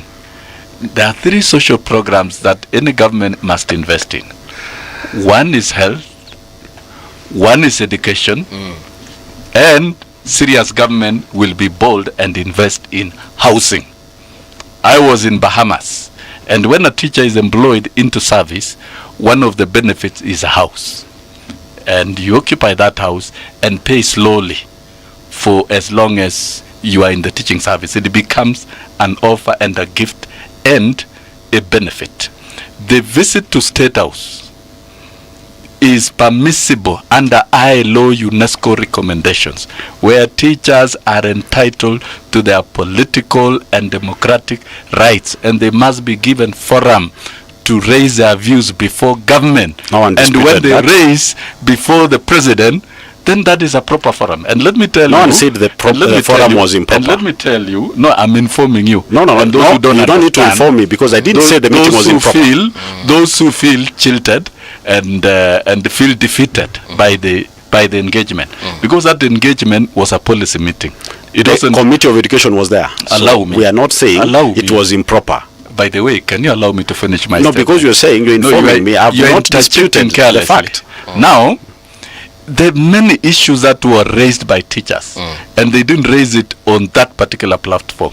There was a memorandum, a petition given to the president that was perused through item by item and orally orally raised by the leadership within that space, and the president responded to many things. To me, there are many benefits. Reducing the CBA cycle from 4 years to 3 or 2, which is work in progress, is benefit to teachers. That's a benefit because teachers will earn more within a shorter period, unlike if the CBA was to stretch to 4 years. Does CBA and that automatically presidential translate to earning directive, more? yes, when you reduce from 4 to 3, it changes automatically. On the so that means assuming it's 3 so years. that means teachers will earn more earlier than. So every 3 years we discuss. Yes, but the last and CBA so you said was the current CBA, Mm. the CBA I signed in 2016 was 54 billion. The one which was signed in 2021 through coercion and massive Was non-monetary. by Uhuru administration, which you know was non-monetary. That's and why that I'm was, saying it's not and automatic that if you reduce it to 2 years, and that was teachers will earn more. That was corrected by President William Ruto in 2023 by offering a 10% salary rise for teachers and all other workers. And has been corrected now in this financial year by offering a salary review for all workers. And then now, with this conversation on Saturday, the CBAs will be reviewed further to 3 years. So when it reduces to 3 years, that means the next financial year, July, teachers will be and other workers will be earning higher than what they would have been earning. So that's a big take home. It's a benefit. Any unionist must always stretch to gain something for workers. Number two, Wilson, the number of teachers being promoted will double from 25,000 to 50 to 50,000. Is that not a benefit to teachers? Subject to budget availability. Is that not something that ought to happen normally? Exactly. Should teachers not be promoted annually? Yeah. Should these increments not be there to meet with the cost of living there realities? There are adjustments that the union must push. Yes. And if a union pushes for a review of a CBA to be implemented in a shorter period, it's beneficial to members. Let me ask you, you said you were in Bahamas. How do they do it in Bahamas? Is it yearly, 3 years, 5 years, 10 years? How do they do it there? No, the ILO standards is that CBAs should take 2 years. And that is what the unions were pushing at State House. And you had the president saying, I have consulted and I've been told actually that this thing, international practice, ought to take about 2 years. Meaning the unions were able to convince the president that 4 years is long, and the president agreed. And he even asked, can it be 2 or 3? Let this committee go and look at it. That means the unions, the union leadership were able to convince the president to have it reviewed. It's a major gain to me. And then number two, getting more teachers to be promoted annually. It's a big win for teachers. I'm talking about specifically wins for teachers. And of course, if the number initially during the Uhuru administration, and that's where we disagreed, and I took matters to court, the career progression guidelines were outlawed by the courts. But after I left, they were forced back. That was restricting the numbers. And we agreed with the president that reopen the promotions, both direct and indirect. That is why you want to put why did we have a 1 billion moratorium on the promotions in the first place? Somebody was saying reduce the wage bill. All right. That was the policy. What is the ratio that we currently have of teachers to students? I'm taking the discussion. I want us to understand this. You know, when you talk about the mathematical ratio in terms of student to teacher, some people are talking about 1 to 40, 1 to 29. But I think the UNESCO recommendation is 1 to 25. Yes. Even the ratio changes as you move from one level to the next. Agree. And our level and our ratio. Now I'm concluding. Yes. Allow me to conclude naturally the gains and benefits from State House. And make it brief. Let me make I'm it actually brief. energizing the conversation. To the housing. Housing is a major benefit. And I agree, the unionists signing that agreement gives them a basis to lay claim and fight for allocation of the houses across the country to benefit teachers, those who will be able to access. And to me, the key beneficiaries are the new teachers entering service, because many of those young fellows had been jobless. They have been jobless, and they cannot build houses within a very foreseeable future, and they will be working in the teaching service for a long period of time. Say, for example, let me use say Narok Narok West. If there are affordable housing in Narok West, the teachers will be employed and deployed within that area. The new teachers can actually acquire those particular houses with the little loan that they get from their SACCOs. And of course, the beneficiaries of the housing, I'm saying, for example, of course, even if it is wide, when you get housing, when you get housing, and Kenya is opening up in terms of transport and infrastructure, movement is good. The most important thing is a house. I'm looking forward to a future in this country where a teacher or a civil servant, upon employment, is able to access a house. So to me, this is a major benefit, because first of all, the unions are able to ring fence 20% of the houses. The modalities of how to assign to teachers and to benefit is the next detail that they will work on. And teachers are very organized cooperators with their cooperative movements, with their investment programs. They're able to see through new opportunities. I want to see how that will work, because because as a political statement, it makes perfect sense. Yes. But in reality, it doesn't. On paper, it's even on paper, it will make perfect sense. That's what I'm saying. On paper, it's a good argument to put across. The reality is, if there's a bunch of people who normally take care of themselves instead of building houses, it's teachers. They are fairly organized when it comes to these things. Believe me. In fact, most of the houses that you'll find in those rural areas, the people who want most of those houses are teachers. But now the next biggest frontier of investment by teachers, particularly the new ones, is not building homes, but is procuring the already built and available affordable housing. Because look at it, a young teacher acquires a house with a deposit of 160,000. It is different from when you take a loan of 1 million to build a house. I agree over the years. Our discussion, this urban center. So let me tell you, the bigger chunk of Kenya is rural. What Mheshimiwa must agree, and he must accept. I read his politics. I don't think he has to accept. No. He must accept some things. When facts are too strong, you accept and throw in the towel. But what you're saying, affordable housing model, the manner in which it is taking root in Kenya is so popular, is going to revolutionize human settlement and aligning the professionals to be the beneficiaries is well within their social rights. Can you allow us to wait and see how this thing works out? And let me tell you, as a unionist, I would like, as a unionist, housing as a benefit for workers is a plus. Unionists are politicians, is a plus. And I understand the sales pitch is wonderful. Even I feel this is a good thing. Can we wait and see? There's something you want to ask. No. He has actually brought it up. The point is a valid one. Yes, it's an extreme. And I cannot argue against that point. But before our time runs out, there's something that I wanted us to talk about. Research. It falls under your purview. What is the focus that the education ministry have on research? Because if you look at the so-called developed countries on this world, the one thing they prioritize more than you can imagine is research. It's a nice question, because just a month ago I attended a conference by the National Research Fund that has the responsibility to get the funding, and even our committee actually, it's that fund we give the funds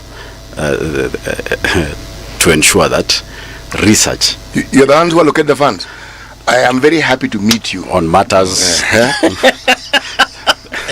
On matters. Ask them what percentage of our revenue they give to that research. Please go. Currently, it's far below the accepted standard. It's actually around 0.8 billion or million percent of revenue or GDP. Whereas the accepted one should be over 2% internationally accepted. But you find that we have grossly underfunded research. And we're having that discussion at Egerton University recently, and it has led to most universities actually technically no longer doing the research. And you find that most researchers now are doing it on the side. Actually, universities should be at the forefront of research. Yes, but are they being funded? Those are some of the discussions we need to have. Why does government not prioritize and putting enough resources into research?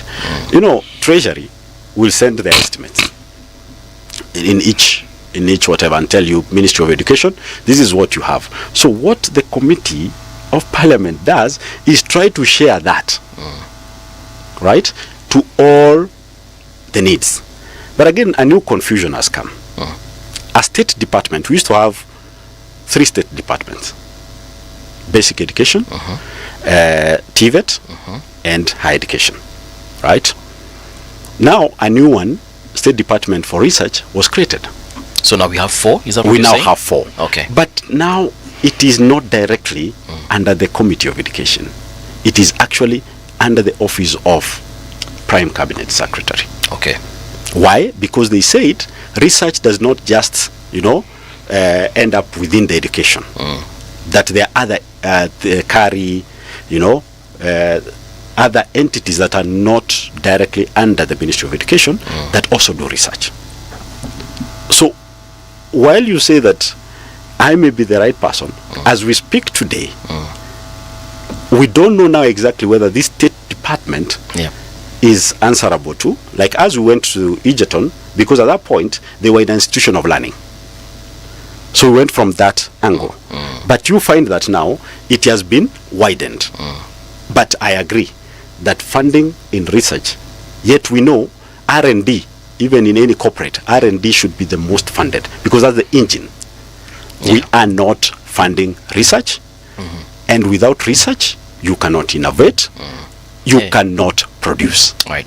So Sion, over to you. Yes, I think that is a more salient point. We should have discussed this particular topic very extensively, because you cannot re-engineer production without research. You cannot talk of manufacturing without research. You cannot talk of transforming the human resource without research.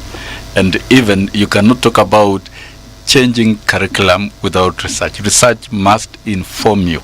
And I would have expected universities, all the schools of education in the universities, when we are talking about this curriculum change, we should be having symposiums and forums where we are receiving research papers and findings. One area that in governance administration of this country has declined and has been deprived is research. And I think it was wise of the president, through the executive order, to establish a state department for research. And a state department for research is not an ambit of the Ministry of Education. No. The State Department for Research is cross-cutting. And in the national budget, this is now left to members of parliament. Allocating money for research should be at least 2% of the GDP. It doesn't say precisely 2%. If they do 5%, because we are talking about transformation, we should be able to do research. South Africa is at almost 19%. We should be able to do even research on CDF and inform members of parliament on how well that can be done. We must research on everything, so that then we are an evidence-based country that is guided by quality data through careful studies that can lead you to do things meticulously. So I think as a country, a beginning point, and it's something that personally I would advance even within government, that the State Department of Research should be one of the most sensitive State Department that should be doing a lot of work in research in different areas. Research in universities should be reinvigorated, because the mission of universities is to conduct research, teaching, and community development. That is how the universities are supposed designed. to expand knowledge, and you can't actually do that without research. And our universities have never, if I move away from the Ministry of Education, our universities have never focused on research. Never. Actually, even when you talk about innovation, now the universities focused on commercialization and massification activities. And What I said. And we don't need to prompt universities to do research. They should be able to initiate it on their own. Yes, they should. And I've always questioned professors of education in curriculum and others that why are you quiet? I am not seeing you presenting papers properly, research papers on this curriculum rollout. You asked to the universities. Yes, the university professors, and you see they're inert, quiet. They're not asking questions, but they tell you quietly things are going wrong, A, B, C, D. But they should be able to communicate it through research papers. If today a professor of education has conducted a study and has findings and calls for a conference to do the presentation in a public lecture, that is allowed. I think we've not exercised our intellectual freedom within our governance system in this country. And I think coming up with that State Department is a good beginning, first step. But I think we should move a step further and urge the university dons and universities to go back to their traditional work of research. I like what universities universities are meant primarily other than teaching and community development to do a lot of work in research and even commercialize research where it's necessary. I want to get you guys some coffee so that when we return, we focus on that issue of research, and we also focus, there is a lot of drama happening in the universities, by the way, and I want to understand what that's a topic we need to have. What the committee is doing in regards to that. And I like what you said earlier on about let us stop politicizing these processes, and I'm sure Honorable Sosion will agree with us on that particular issue. So don't go too far, gentlemen. We shall be back with the two Waishimiwas here in studio talking about the education in this country and of course how politics is affecting it. Radio generation, the sound is fine. Pump it up, turn it high all the time. Let the music move you, let's sway. Radio G's got your jam all day. Radio Generation, the home of urban soul.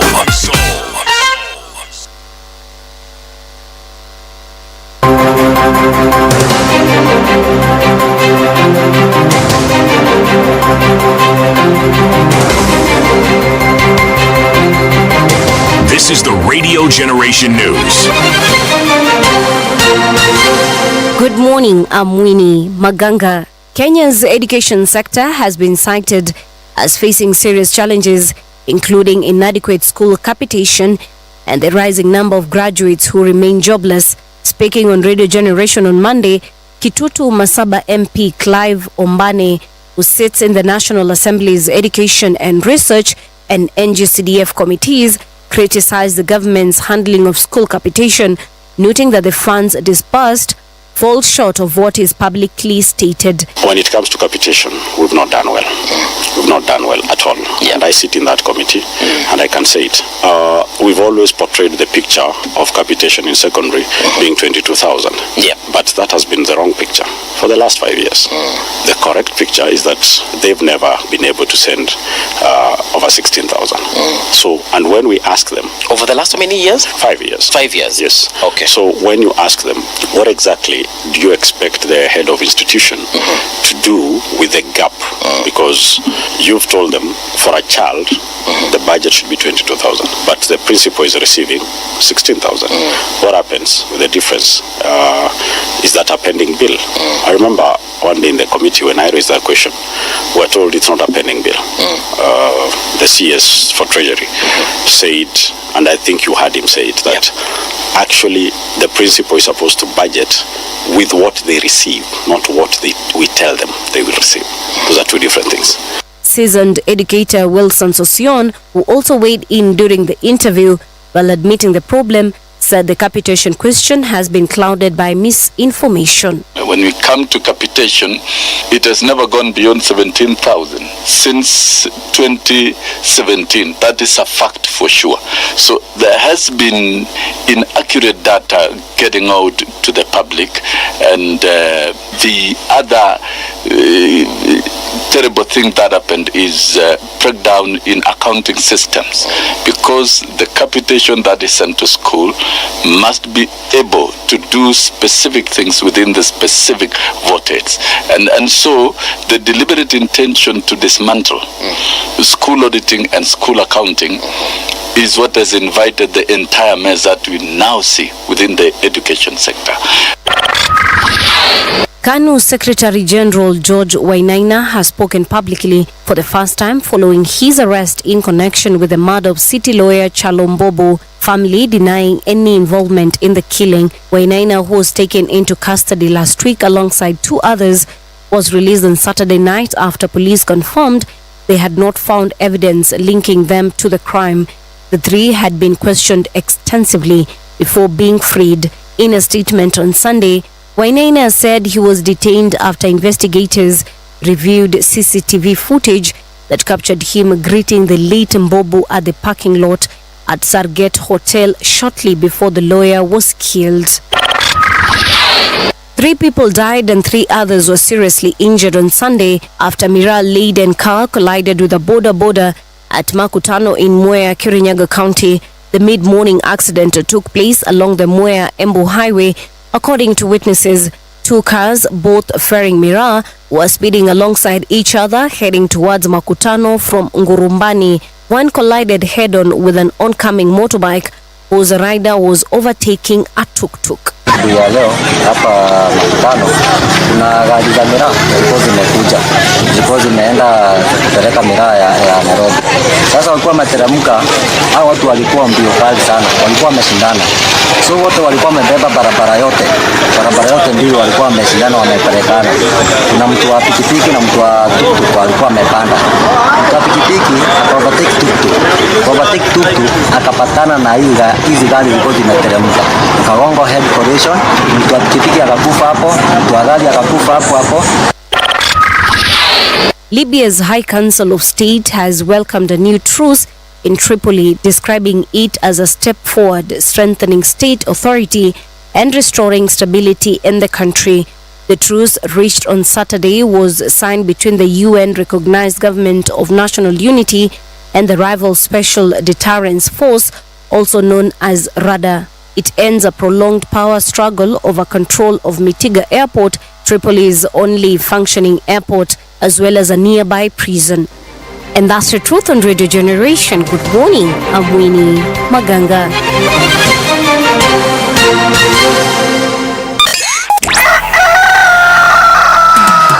In the beginning, there was morning radio. But now there is Radio Generations, the people's breakfast. Curious and bold, getting facts from the shadows. That's what it is. Now, as the city wakes and secrets stir, a bright new voice shines. The people's breakfast. Your morning, your voice, your journey. Good morning. Good morning, my neighbor. Welcome to the home of hard truths and bold insights. Radio Generation. A very good morning to you and welcome back to Radio Generation. The time right now is 7 minutes past 9 o'clock. In studio, we do have Honorable Clive Ombane Gisairo. He's the Member of Parliament for Kitutu Masaba constituency. Also, he is a member of the Education and Research and the NGCDF committees. We also have Honorable Wilson Sosion. He is a veteran educator and also what we call a unionist. That's the word I was looking for. So, gentlemen, welcome back to Radio Generation. We were just talking about research and how this country, the universities rather in this country, have not been producing research as compared to other countries, perhaps in the developed states. So in regards to that, and I'll start with you, Mheshimiwa Clive, when we say research in this country and as far as universities are concerned, why are we falling behind? And I know one of the issues we're going to discuss here is about university funding. Is that the only reason why we are not innovative as we should be, as universities actually should be? University funding is one of them. Number 2, I'll go back, we've politicized education. And worst case scenario is seen in the universities.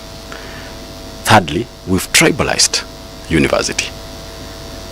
University funding has its challenges. You know, we keep coming up with this model and that model. The initial model was said to send universities, into pending bills. They were not getting enough money because the courses had not, been properly costed. So we used to go to university in our time, and the fees was, a flat rate, whether you are doing medicine, whether you are doing education. Now, that never came out before Matiang'i came and fixed the exam excessive, passing that the university could no longer absorb. C+ is the grade for taking in universities. Yes. So at some point, they said public universities could not afford to absorb all the C+ and above. Remember, the grade used to change. To some point, it had reached B plane.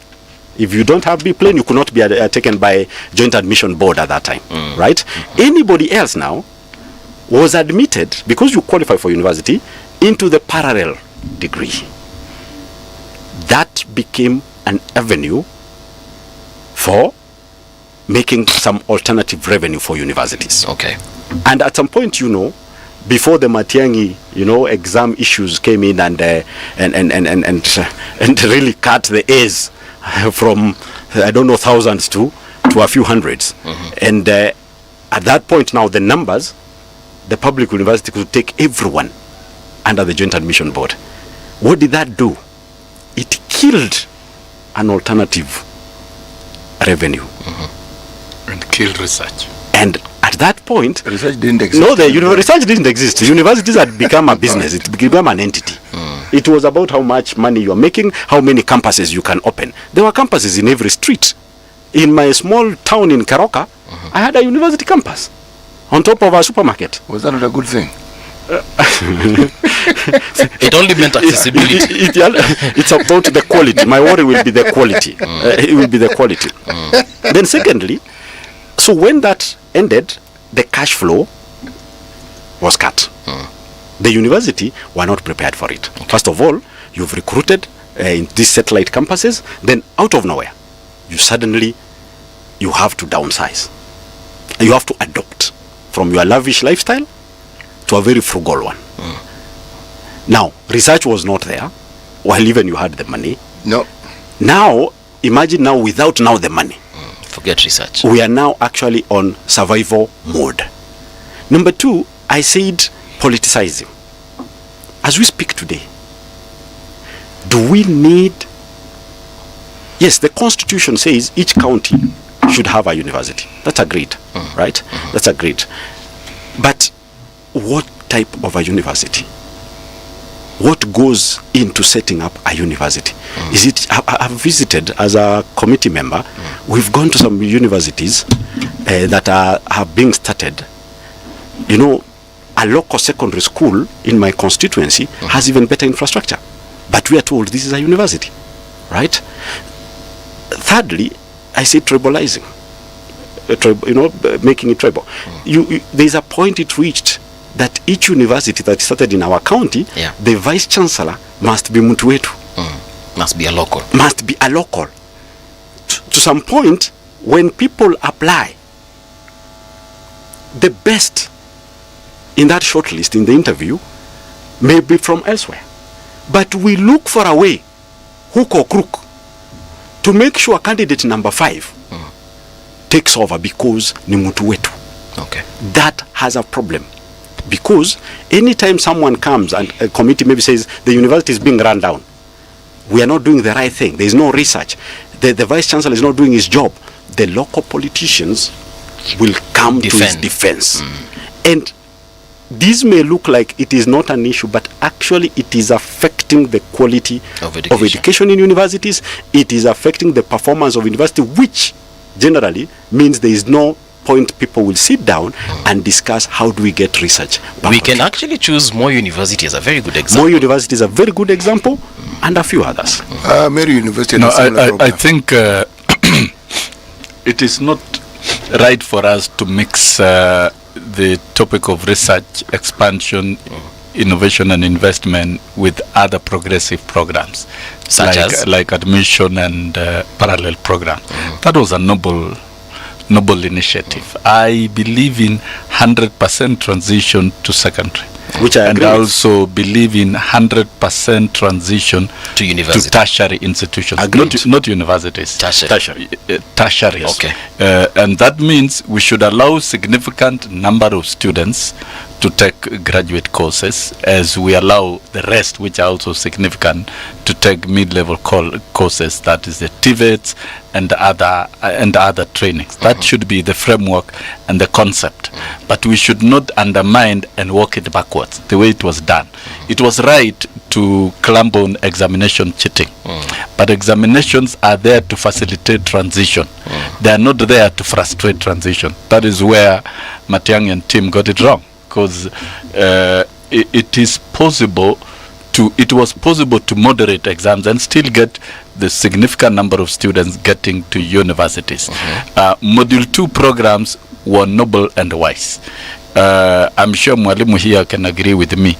Even in the US, 65% transition to universities is achieved, because you allow as many. When you have a more educated society, it is very easy to develop the economy and do many things.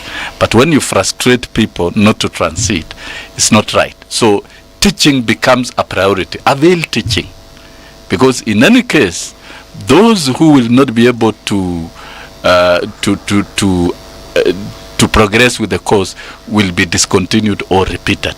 So to me, I don't believe it is right for the country or anybody to come up with a policy that frustrates transition.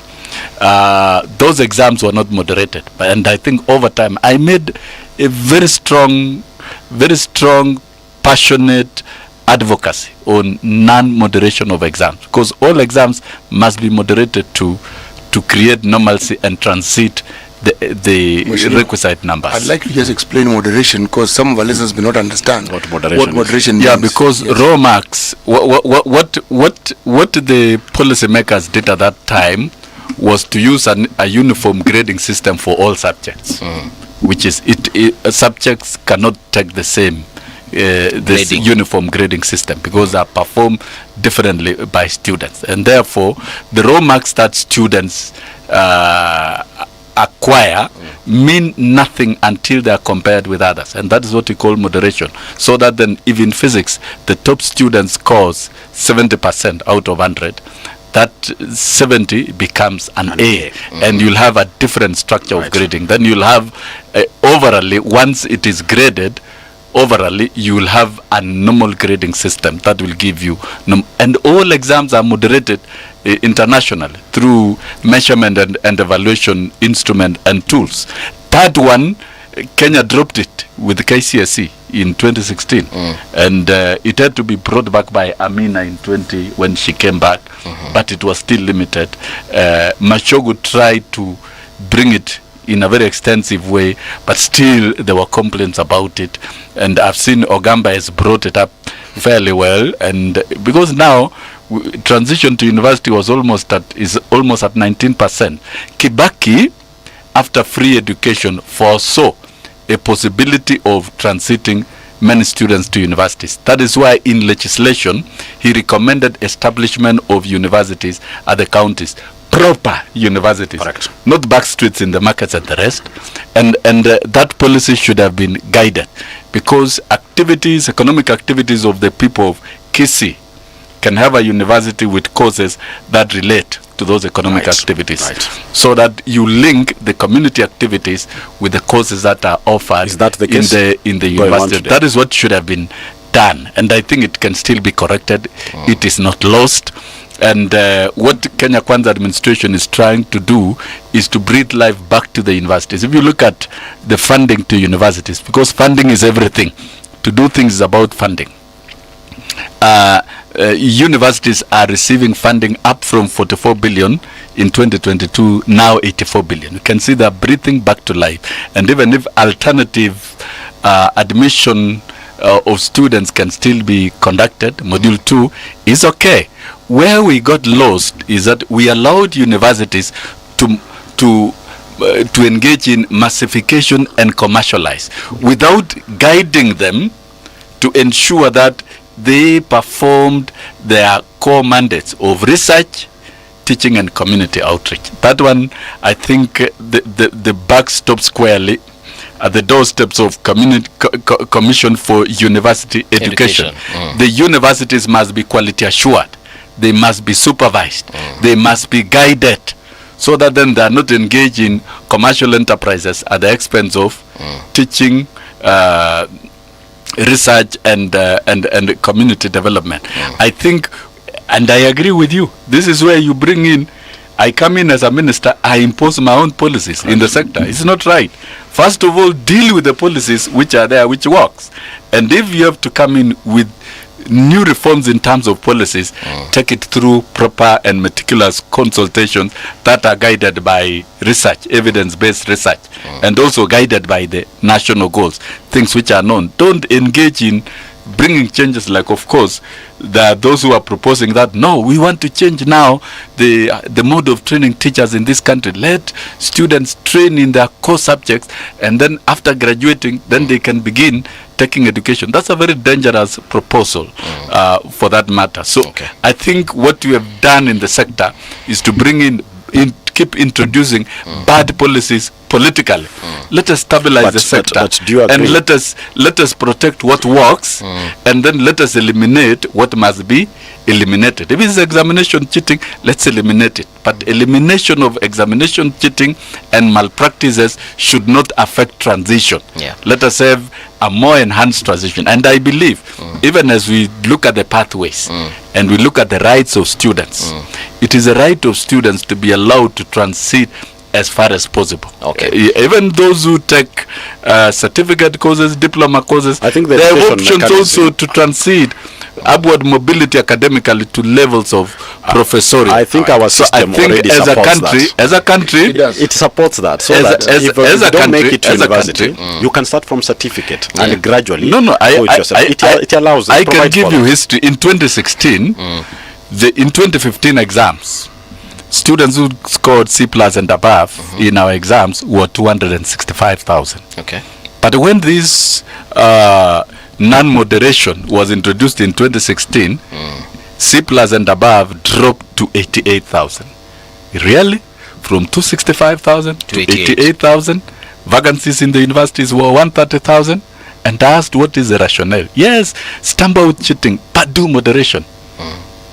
They didn't listen. 2017, that dropped to 70,000, C+ and above. And you remember Mago was saying, we want an A to be a real A. You know, the A's and E's in terms of statistics under the normal curve should be at least 2% in the end, 2% in the end of the overall candidature. So if you're talking about 1 million candidates, you can calculate 2%. That's about 2,000, 3,000 or 5,000. So you'll have 5,000 A's, 5,000 E's. That is when it is properly moderated. So that is the mistake that was made. It's a bad policy that was brought in. So for me, transition should be a right, and you should have a framework that allows transition. What exactly did they think they were doing when they were introducing this? Because there must have been some thought process behind it. What were they hoping to achieve? Well, up to date, I don't understand what they were hoping to achieve, but I think there were more wars within the sector itself. Because the ramifications are clear, because we are experiencing them even now. Because the collapse of universities in terms of funding can be traced to that policy. Yes, it can. And you know, it takes time to cure. Even though there's a new funding model that is student specific and that is focusing on poor students receiving more funding and more funds to universities, you can see it's still taking time. You see now where research comes in. If we had a strong research background, you know all these changes we're talking about, believe me, researchers would have been conducted on this, and we'd be saying, look, from what we can see, because we'd be conducting the research on things that pertain to us. Now the mistake that was made is that universities were allowed to grow, to expand, to massify without promoting research. And the one area of benefit that the university should have benefited from the parallel programs and added revenue at that time was research. if they channeled more money to research activities, they would have had a very legitimate reason to argue out. But even when these other bad policies were brought in, because they were not doing research, they didn't have sufficient ground to really defend what they were doing. Yeah. So the political whims and wishes of an individual at that time ran the show, and that is why we got into this confusion. So I agree strongly, even as universities begin getting streams of funds from capitation and the rest, they should pivot back to research. Even as we start a State Department of Research, the crucible, the platforms and the centers of research should even be at the universities. So it is never too late. We can correct. We may not get, we may not feel the impact of the results within 2-3 years, but in a foreseeable period, not very far in the future, we will see the value of research. Look at it. Our coffee research work in Kenya is giving us the best coffee. Now that the coffee is becoming an attractive foreign exchange earner, many Kenyan farmers are pivoting back to research. With tea research in Kenya, the tea research institute in Kenya is one of the biggest in East and Central Africa. KEMRI, when it was started, it looked a small thing, but now it's a big research institution within Africa. So Kenya, we have the best opportunity to do that. There's something I have to say here before I continue. This one I have to say. There's a gentleman who passed away called Davy Koech. Many people know the problems he had, and that were publicized. But what many people don't know is the achievement. Without that man's being in KEMRI would never have grown to be what people see to be today. He allowed research to flourish. And most people don't even know that there were 2 directors before Davy Koech. People think Davy Koech was the first director. No, he is not. He was a third one. I'm saying this because I work there. But the point is this. Yeah. Well, yes, I'm talking about something I know. Yeah. Those problems notwithstanding, the man who gave leeway and breathed life into the process of research to the point where you see it was him. Koech. Very many of the things that even happened within KEMRI, collaborations that have now built KEMRI to what it is. Believe me, they were started by this particular gentleman. I thought this I should mention because it is important. Yeah. Yes. And then the veterinarians. So yes. The veterinarians in Kenya. We have a comment here. We've got lots of discoveries, outcomes that are very credible within Kenya with the veterinarians, that we are able even to make our own local vaccines against many diseases. So Kenya is a very potential country to lead in terms of research globally, not only in Africa. There's Adrian Terry who's saying, who's going to implement and or enforce documents gathering dust? Because we have a lot of master's students that we're graduating every year from every university. We also have PhD students doing something similar. Yet all this research is just sitting somewhere. Mtu amemaliza masters yake iko tu mali, and that thing that they researched on is not being implemented. So is it possible that there's actually research ongoing, but there's nothing being done to that research, to the results of the research? Many universities actually have research documents gathering dust. That's very true. We've not even been able to support them commercialize the research, right? And that's why we want, a multi-sectoral engagement, whereby the private sector. Yeah. But you find that if some research has been done in a public university, it is heavily guarded that someone cannot get into the private sector. And this frustrates those who are supposed to be researchers. They are not able to commercialize it. I do my work and it sits there. And one thing, Sosyon, we're speaking a very rosy, trying to paint a very rosy picture. The universities today, even with the funding model, pumping in some money into the universities, today, the universities, public universities, have pending bills of over 74 billion. We are not talking about whatever money we are pumping in. Is actually just trying to sort out the pending. Which we're going to ask a question, if I may. You see, I'm always disturbed by the request for more money, whether it's with county governments or public institutions. Do we have a good account of what they do with the money they receive? Correct. That's a good question. Because it always bothers me because the amounts are huge. And then they want more. And I'm saying, wait a moment. Is there ample evidence? Because again, this is a research question. For you to say it's insufficient, then you must show us what you've done and what you needed to do, which in the absence of this money that you want is not going to be possible until you get it. Currently, most of the money the universities get actually goes to paying people. There is an organization we now call CALRO. Okay? Yes. There used to be CARI. It was CARI before we. If you know the work that research institution has done in this country and how much of our findings have been exported to as far as Brazil, Australia and so forth, you'll be amazed. When it comes to agricultural input, whether you're talking about seeds, whether you are talking about animals, the ability for them to crossbreed and what have you, it is amazing. Now, the lack of funding into these institutions has led to the closure of some of these institutions which were set up in specific areas. For instance, if you go along Mombasa Road, there's a place called Simba. Okay? There was a CARI station over there. It's a semi-arid place. But every time I passed there in the days when I used to drive what I was amazed was just the greenery of the maize that you would see there. It's a complete contrast to what you see around you. Why am I giving this example? I'm giving this example because we have two universities in this country that were set up for a purpose of agriculture. JKUAT and JKUAT. Yes. Okay? Now, Egerton had even the land. Massive. Egerton had the inputs where beyond the theory you could actually practice what you're doing. They even had a hospitality place, a hotel where you could, meaning everything that was taught there, you actually saw the end product of it. What am I saying?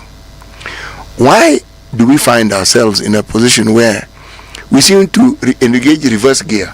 Things that we were extremely good at and we had actually achieved.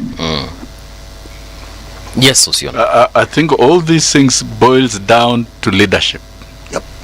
Leadership. This country must recalibrate their philosophy of leadership across all boards, institutions and everything. And the president was very clear that the problem with Kenya is poor leadership in institutions, conflict of interest and attitude of corruption. You are interested in making little wealth, you are a vice chancellor, you are given to head an institution, your interests and priorities are different. You are not bothered about the strength of the future of the institution and the delivery of those institutions. And this country has to correct leadership problem so that once you have strong leadership and a leadership that is hands-on with the right things, a leadership that is participatory, that allows professional ideas to take root, and a leadership that allows the best people to run the show within those particular entities. Unless we have that, we'll continue discussing and politicking and everybody pretending to know when we all actually don't know. How is that best reflected in the current government? Let us have orderly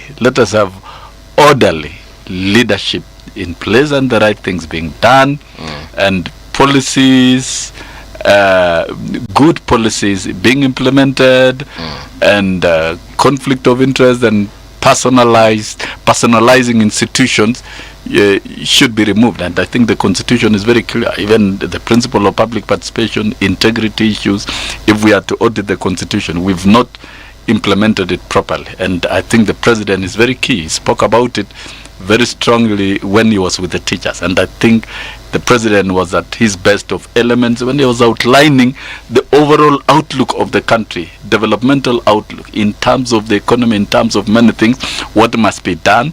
We must get out of the populist corner where we must only do things which are popular. Let us do things which are unpopular but correct, and people will agree in the end. The moment we get out of the populist brand of politics in leadership and we get down to do what is right and persuade everybody to understand, people will begin understanding a new pattern of moving the country forward. That then we must not always be be doing popular things, but we must always do things which are right, which are beneficial to the country in the long run. Look at, for example, affordable housing is attracting a lot of debate. There are those who are dismissing, there are those who are saying we'll discontinue the levy. But let me tell you, whichever government that comes after the government of President William Ruto, they will do a lot of work in affordable housing, because then the Kenyan public will want it. It is now the best option of accessing houses. Not you and me, but those young Kenyans. Those young Kenyans will be interested in discontinuing the levy and discontinuing affordable housing. Number two, those are two different things. Affordable housing has been there since 1967. Allow me to finish. Without the levy. Any sensible Kenyans will agree. We need to strengthen everything that is good for the country, whether it's affordable housing, whether it's universal health coverage, whether it's accessible quality education. Everybody agrees. And I think this is the leadership that we need. Let us have a leadership that pursues, whether popular or unpopular, but the right routes to take the country forward. If we did that, even leadership at the universities would be codifying and protecting research. And we'll be able to feel when a university is conducting research and providing leadership, you can feel it. Why is it that at Kemri, to date, even intellectuals will agree, David Koech did a good job. It is a mark of leadership. So, and the leadership is resident in a leader. And that speaks to the leaders who are in elective positions, the leadership who are in appointive position. How do we appoint our vice chancellors? How do we appoint our different people to public institutions? Do we appoint people who have the infrastructure and capacity to provide the correct leadership? I'm interested in what Honorable Clive has said in terms of the housing levy versus the provision of the affordable houses. Yes. You know, those are two different things. Let us not, we keep linking the housing levy. We've said affordable housing has been there, right? I think the best thing is let us delink whether people have said, for me, we should even have education levy rather than having housing levy. Right. Let's educate our people. Let's get more money for research through that levy, right? If for me it was channeled towards education, we could be addressing a bigger problem and in a long-term approach, right? If you educate your people, you do research, you innovate, you start producing, people will have more income. People will afford their own houses, right? We are solving problems from the top of a tree instead of from the root. Okay. But I think on that one, let us be alive to the provision of the Constitution, Article 43. The right to shelter, it cannot be postponed. It is in the Constitution. The right to health care, it is in the Constitution. It must be provided. The right to education in 53. All those are fundamental rights under the Bills of Rights. So and Kenya must move people to provide. It is unconstitutional. It is completely unconstitutional to say we want to get rid of money the policy of housing. Innovate, we want to get rid of universal health care. The country must. The country and the economy. The country and the economy. The country and the economy must fund affordable houses and deliver. It must fund health care and deliver. It must fund education and deliver. Okay. Those are critical social rights for Kenyans and which cannot be politicized. And anybody trying to argue about walking back on those ones simply because another politician is able to deliver, I think is a defeatist way. What is delivered for the country is not delivered for an individual.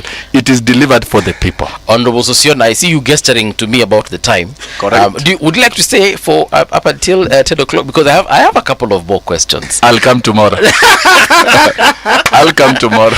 All right, then we shall continue with Mheshimiwa Clive. But I thank you so much for coming through and for having this conversation with us.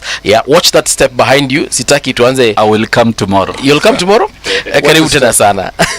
You'll come alone tomorrow.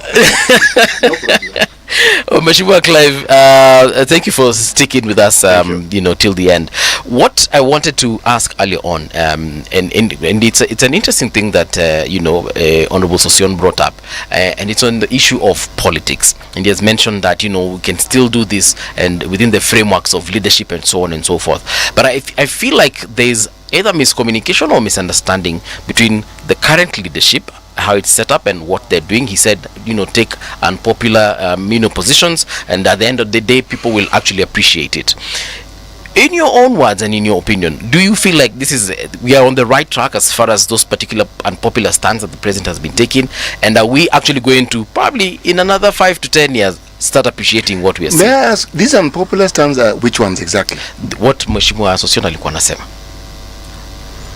What's unpopular about them? The whole issue on housing levy. That's one that was very unpopular with Kenyans, and we know people actually protested it a lot. The whole issue of SHA moving from NHIF to the new model, people were against that. University funding also, Kenyans were against that one, at least from what we saw on social media. What is unpopular is not the idea. The implementation. They keep rubbing that to us, to try, clean themselves up. It is not the ideas that are unpopular. It is the implementation and the consultative nature before we agree on the perfect way to go. I can have a good idea, but once I bring it to a panel, like the three of us, you may also help in building into it. There are areas you may say, we don't need to have it this way, we can add this, you build into it. What we have now is the president will wake up and say, this is how I want it. He actually writes it down and you don't edit it. There is no consultation about it. That is why you saw the new funding model. I agree. Personally, I agree it was a very good idea. But stakeholders were not given time to sit down and look deep into it. The MTI, means testing instrument. How do we mold it? You see? And that's why it ended up, we tried to run it as a committee when it was being questioned. I can give you a very good example. We sat with one colleague in the committee who is a widow. He's a member of parliament. And then we told the Higher Education Board, now open your simulation. We want to take these two cases. We ran her data with those inputs they had provided for, right? And then we chose one of us to run the data of our house girl who is married to a guard. Now, this one is a child with two parents alive. But what are the jobs? A guard is the father, and a house girl is the mother. It placed the house girl's child at band 4. It placed the honorable member at band 1. Okay. Explain so that our listeners will understand what being in band 4 represented in terms of the payment which was expected band of you. 1 is technically 95% paid for by? It's a scholarship and loan. Yes. So household was just 5%. These other band 4 was technically 65%. And then 35 is household. Why? Because in the entry of widow, it was giving very high scores. The other one was both parents alive. Number 2, you took a case of a pastoralist with 300 cows. And then we took a P1 teacher whose salary is around 35,000. Right? It again placed the child of this P1 teacher at band 4 and placed the millionaire who does not appear anywhere on KRA or anything, but is a millionaire who goes into Toyota Kenya and drives out a brand new Hilux in band 1. The idea was good, but did we sit and interrogate it? Did we allow people, to bring in ideas and say, in Africa, we have still not automated everything to a point you are not going to say, oh, we'll put your NHIF and see if you contribute. Who came up with this system? It is the ministry and the quick fix approach. The reason why I'm asking is because it is clear that it had been modeled elsewhere. Yes. And then brought in here, yes, without meeting the specific needs that we have. And those are the issues we are saying, that you don't defend. If you didn't take your time to allow others to put input, it will end up being unpopular. Not because the idea was unpopular, but the implementation. Look at the same problems you're having with SHA. Remember, it's again the MTI bringing the same problems. And then, okay, you wake up today, you say, NHIF was allowing those low-income earners, Juakali guys, to pay monthly 500 shillings per month. Now they woke up and said, no, you pay annually, pay the 6,000. What do you mean? You're just pushing everybody who was initially covered because they were able to pay mdogo. Now they cannot afford the 6,000. You're knocking them out. And then you're coming and saying, no, this is an unpopular decision, but it's going to pay fruits at the end. Which fruits? The Juakali guy remains the Juakali guy. He does not become a professor just because you changed it and said it's an unpopular decision which is going to bear fruits. That is what we are saying. That some ideas are good, but in this government, they don't listen. As long as we've said, that is it. I have sat in that government, in that parliament. Initially, as long as it was coming from the minority side, that was a wrong thing. Sometimes we had very good proposals. But where did it come from? Oh, Honorable Clive. Which party? ODM. That's not popular. No one is going to listen to us. That is what's bedeviling this administration. The fact, okay. You know, when politicians describe their trials and tribulations, it's always very interesting to hear. Why am I saying this? These are people who represent a constituency, but they also represent the nation. We have a situation here where certain things have been presented not just as a proposal, but as projects that must be implemented. And then a fundamental question is asked, okay, pilot. Universal healthcare was piloted in this country. It followed the processes that must be followed. 5 counties were selected. All right? We have 47 counties.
Nations. Yes. This uniformity you speak of, where you have a government that even understands that there's a sovereign fund where money is kept for the citizens, we don't have that.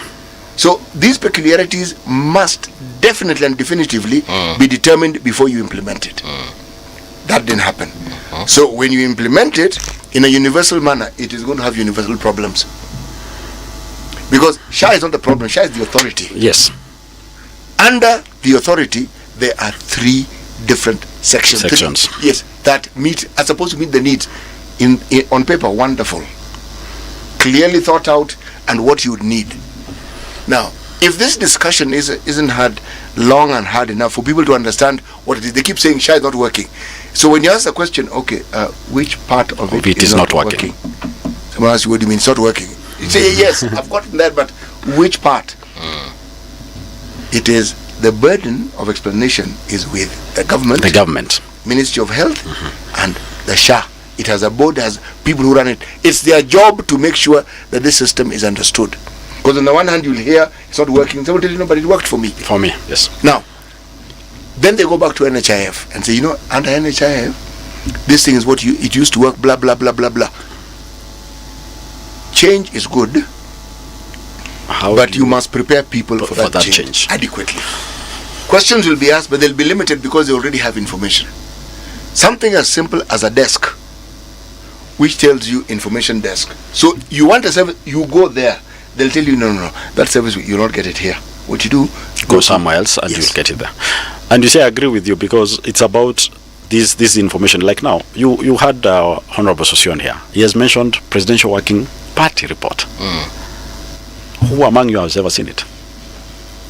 I haven't seen it. But you'll hear this government keep referring to a document that none of you knows about. Did it ever come to Parliament? No. He just said it. I said it, not tabled. There are people who've come in to listen to the show before hadn't heard it. It's for their sake that I'm asking this question. It has never been tabled in Parliament. So technically, like for budgeting, that document cannot be used as a point of reference. And yet it is used as a point of reference. It is being used as a point of reference. And that's why I'm saying we can't have a government that focuses more on hoodwinking people. That there is this report. Where is it? Who has seen it? Who has interrogated it? What I'm getting from you, Mwesh, is the fact that there's a lot in this country that is being done haphazardly, haraka. Yes. People are implementing things, they just think up, tomorrow it's implemented a stamp is put on it, and it has to work.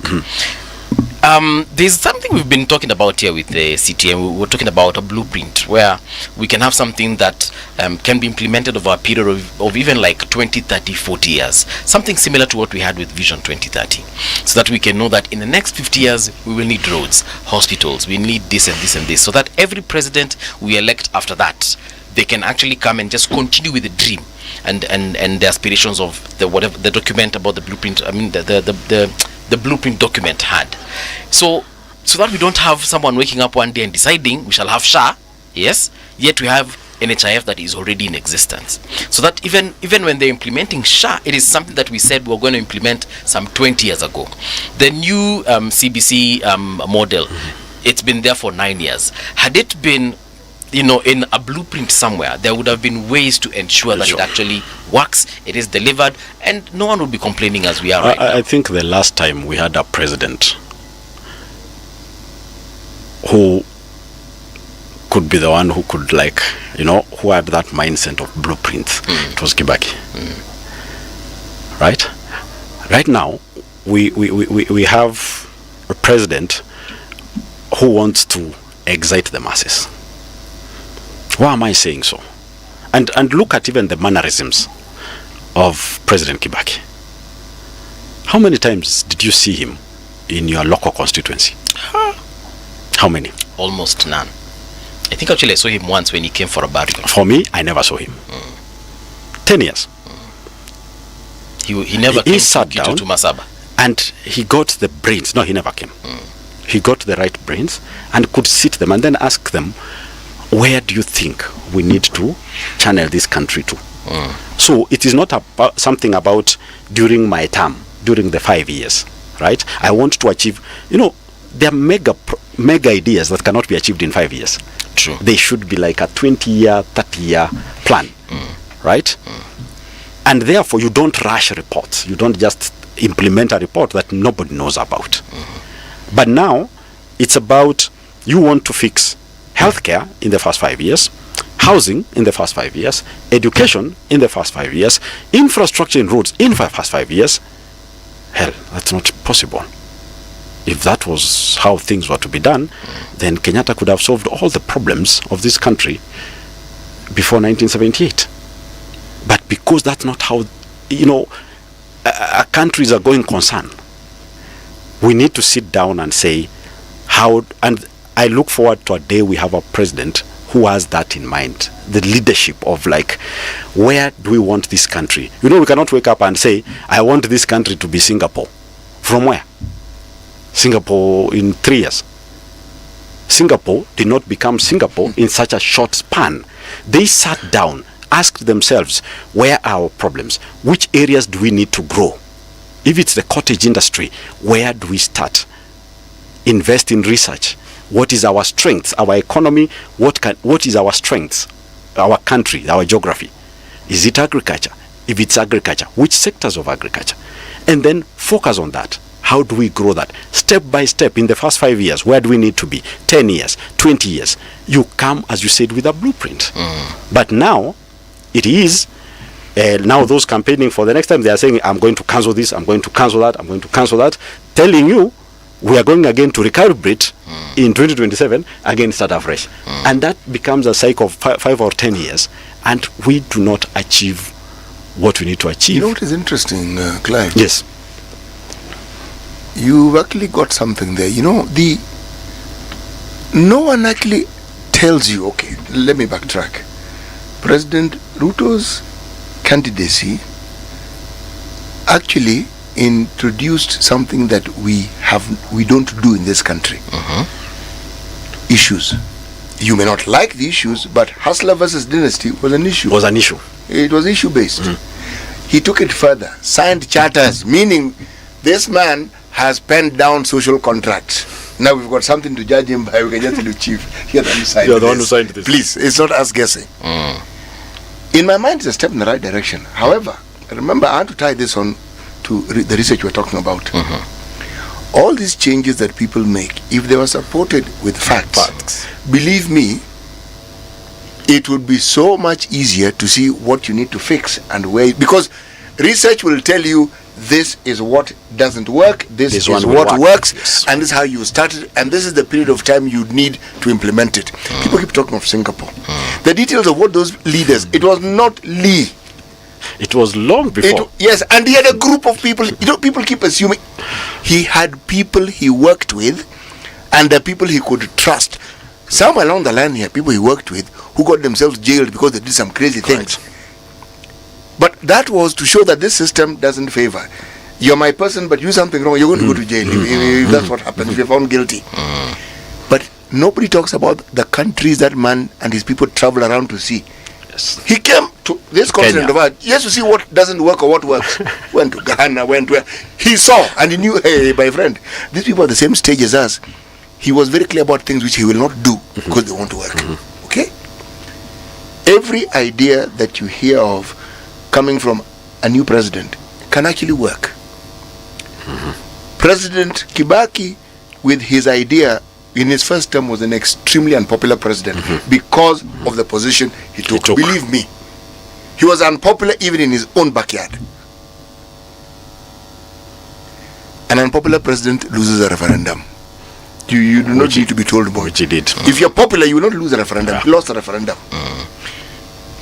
We have a situation here where you find ideas that are being proposed and they are good, as Mheshimiwa says, but the blueprint, which is supposed to contain the ideas and the facts born out of research, aren't there for you to talk about and to debate. So you're debating the concept as presented, and yet you should be debating the body of that content. And if that body isn't there, what exactly are you debating? This blueprint we are talking about, who should come up with that kind of concept? Is it A, the president? Is it B, the president and his people? Or is it C, the people telling the government what they want to do? You know, each government comes in with its manifesto. So I will not say the president, I'll say the presidency, which will include his cabinet. Right. So as you has rightly put, Lee had a group of people who, in this case, I can say a cabinet. He did. Right? A cabinet. People he believed that they had the right brains to deliver. To help him, you know, achieve and build, you know, structure it, give it the architecture that it needs for it actually to become that structure that they want, that building. That's what we lack here. We do things just to get claps and cheers, right? I get elected. Once I get elected, I got elected. I'm popular. I'm the best brain. Oh, people love me. It becomes me. Instead of, now I'm the president, now I need a team. And this team, I need to allow it to also challenge me. The greatest leaders are the ones who are challenged by the team they trust. In a closed meeting, not in a public forum.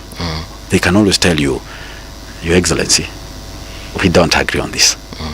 Right? But when we have, I have seen CSs who are literally scared. They can't answer some question and ask in the Committee of Parliament because he doesn't want to be on mic to answer. He knows the answer, but and off camera he'll tell you, I couldn't have answered that on camera. You get worried. You get worried. There are those who will tell you that the first parliament we had here was a parliament of equals. Come again? At independence. Independence, yes. They will tell you that parliament was a parliament of equals. Yes. People could tell each other off and say, Apana. Mzee hii haifanyi kazi. No, that one is not going to work. Yeah. But the moment there was a split, it started us off on this journey that we are in. See? But here we are. The push to democratize a nation to fit in with the demands and the needs of a nation are never easy. People are looking at what has happened in Nepal. Yeah. The first person who told me that was my Uber driver before I even knew of it. And I asked him, fine, they have done what they've done, and then? The and then has to be asked. What's next? Yes, what next? You want change, you must be very clear in your head what it is that you want to see at the end of it. And how do we get there? Exactly. You see, this is my theory even as we end. Kenyans have to learn to hold their leaders to account. And how do we hold our leaders to account? This is an advice to Kenyans. Yes. We've consistently voted wrongly.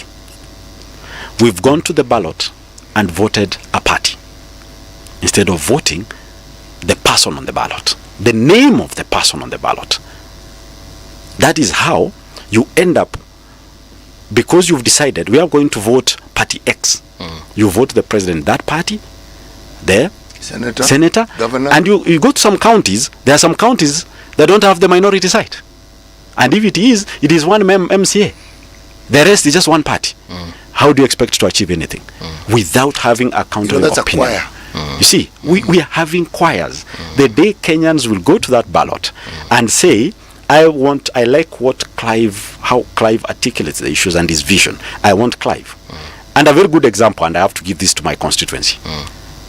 I come from a constituency, Kitutu Masaba, with 6 members of county assemblies, because we have 6 wards. The women rep of Nyamira County comes from Kitutu Masaba, and me. Full stop. That is 8 elected leaders. While we sit on a table, we represent 8 political parties.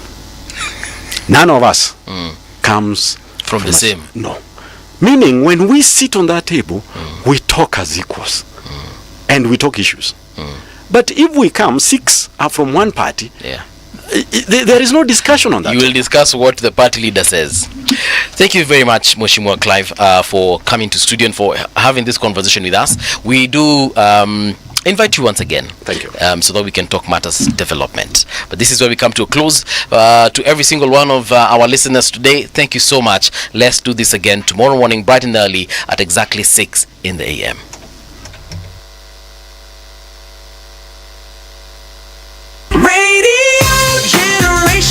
The sound is fine, pump it up, turn it high, all the time. Let the music move you, let's sway. Radio G's got your jam all day. Radio Generation, the home of urban soul.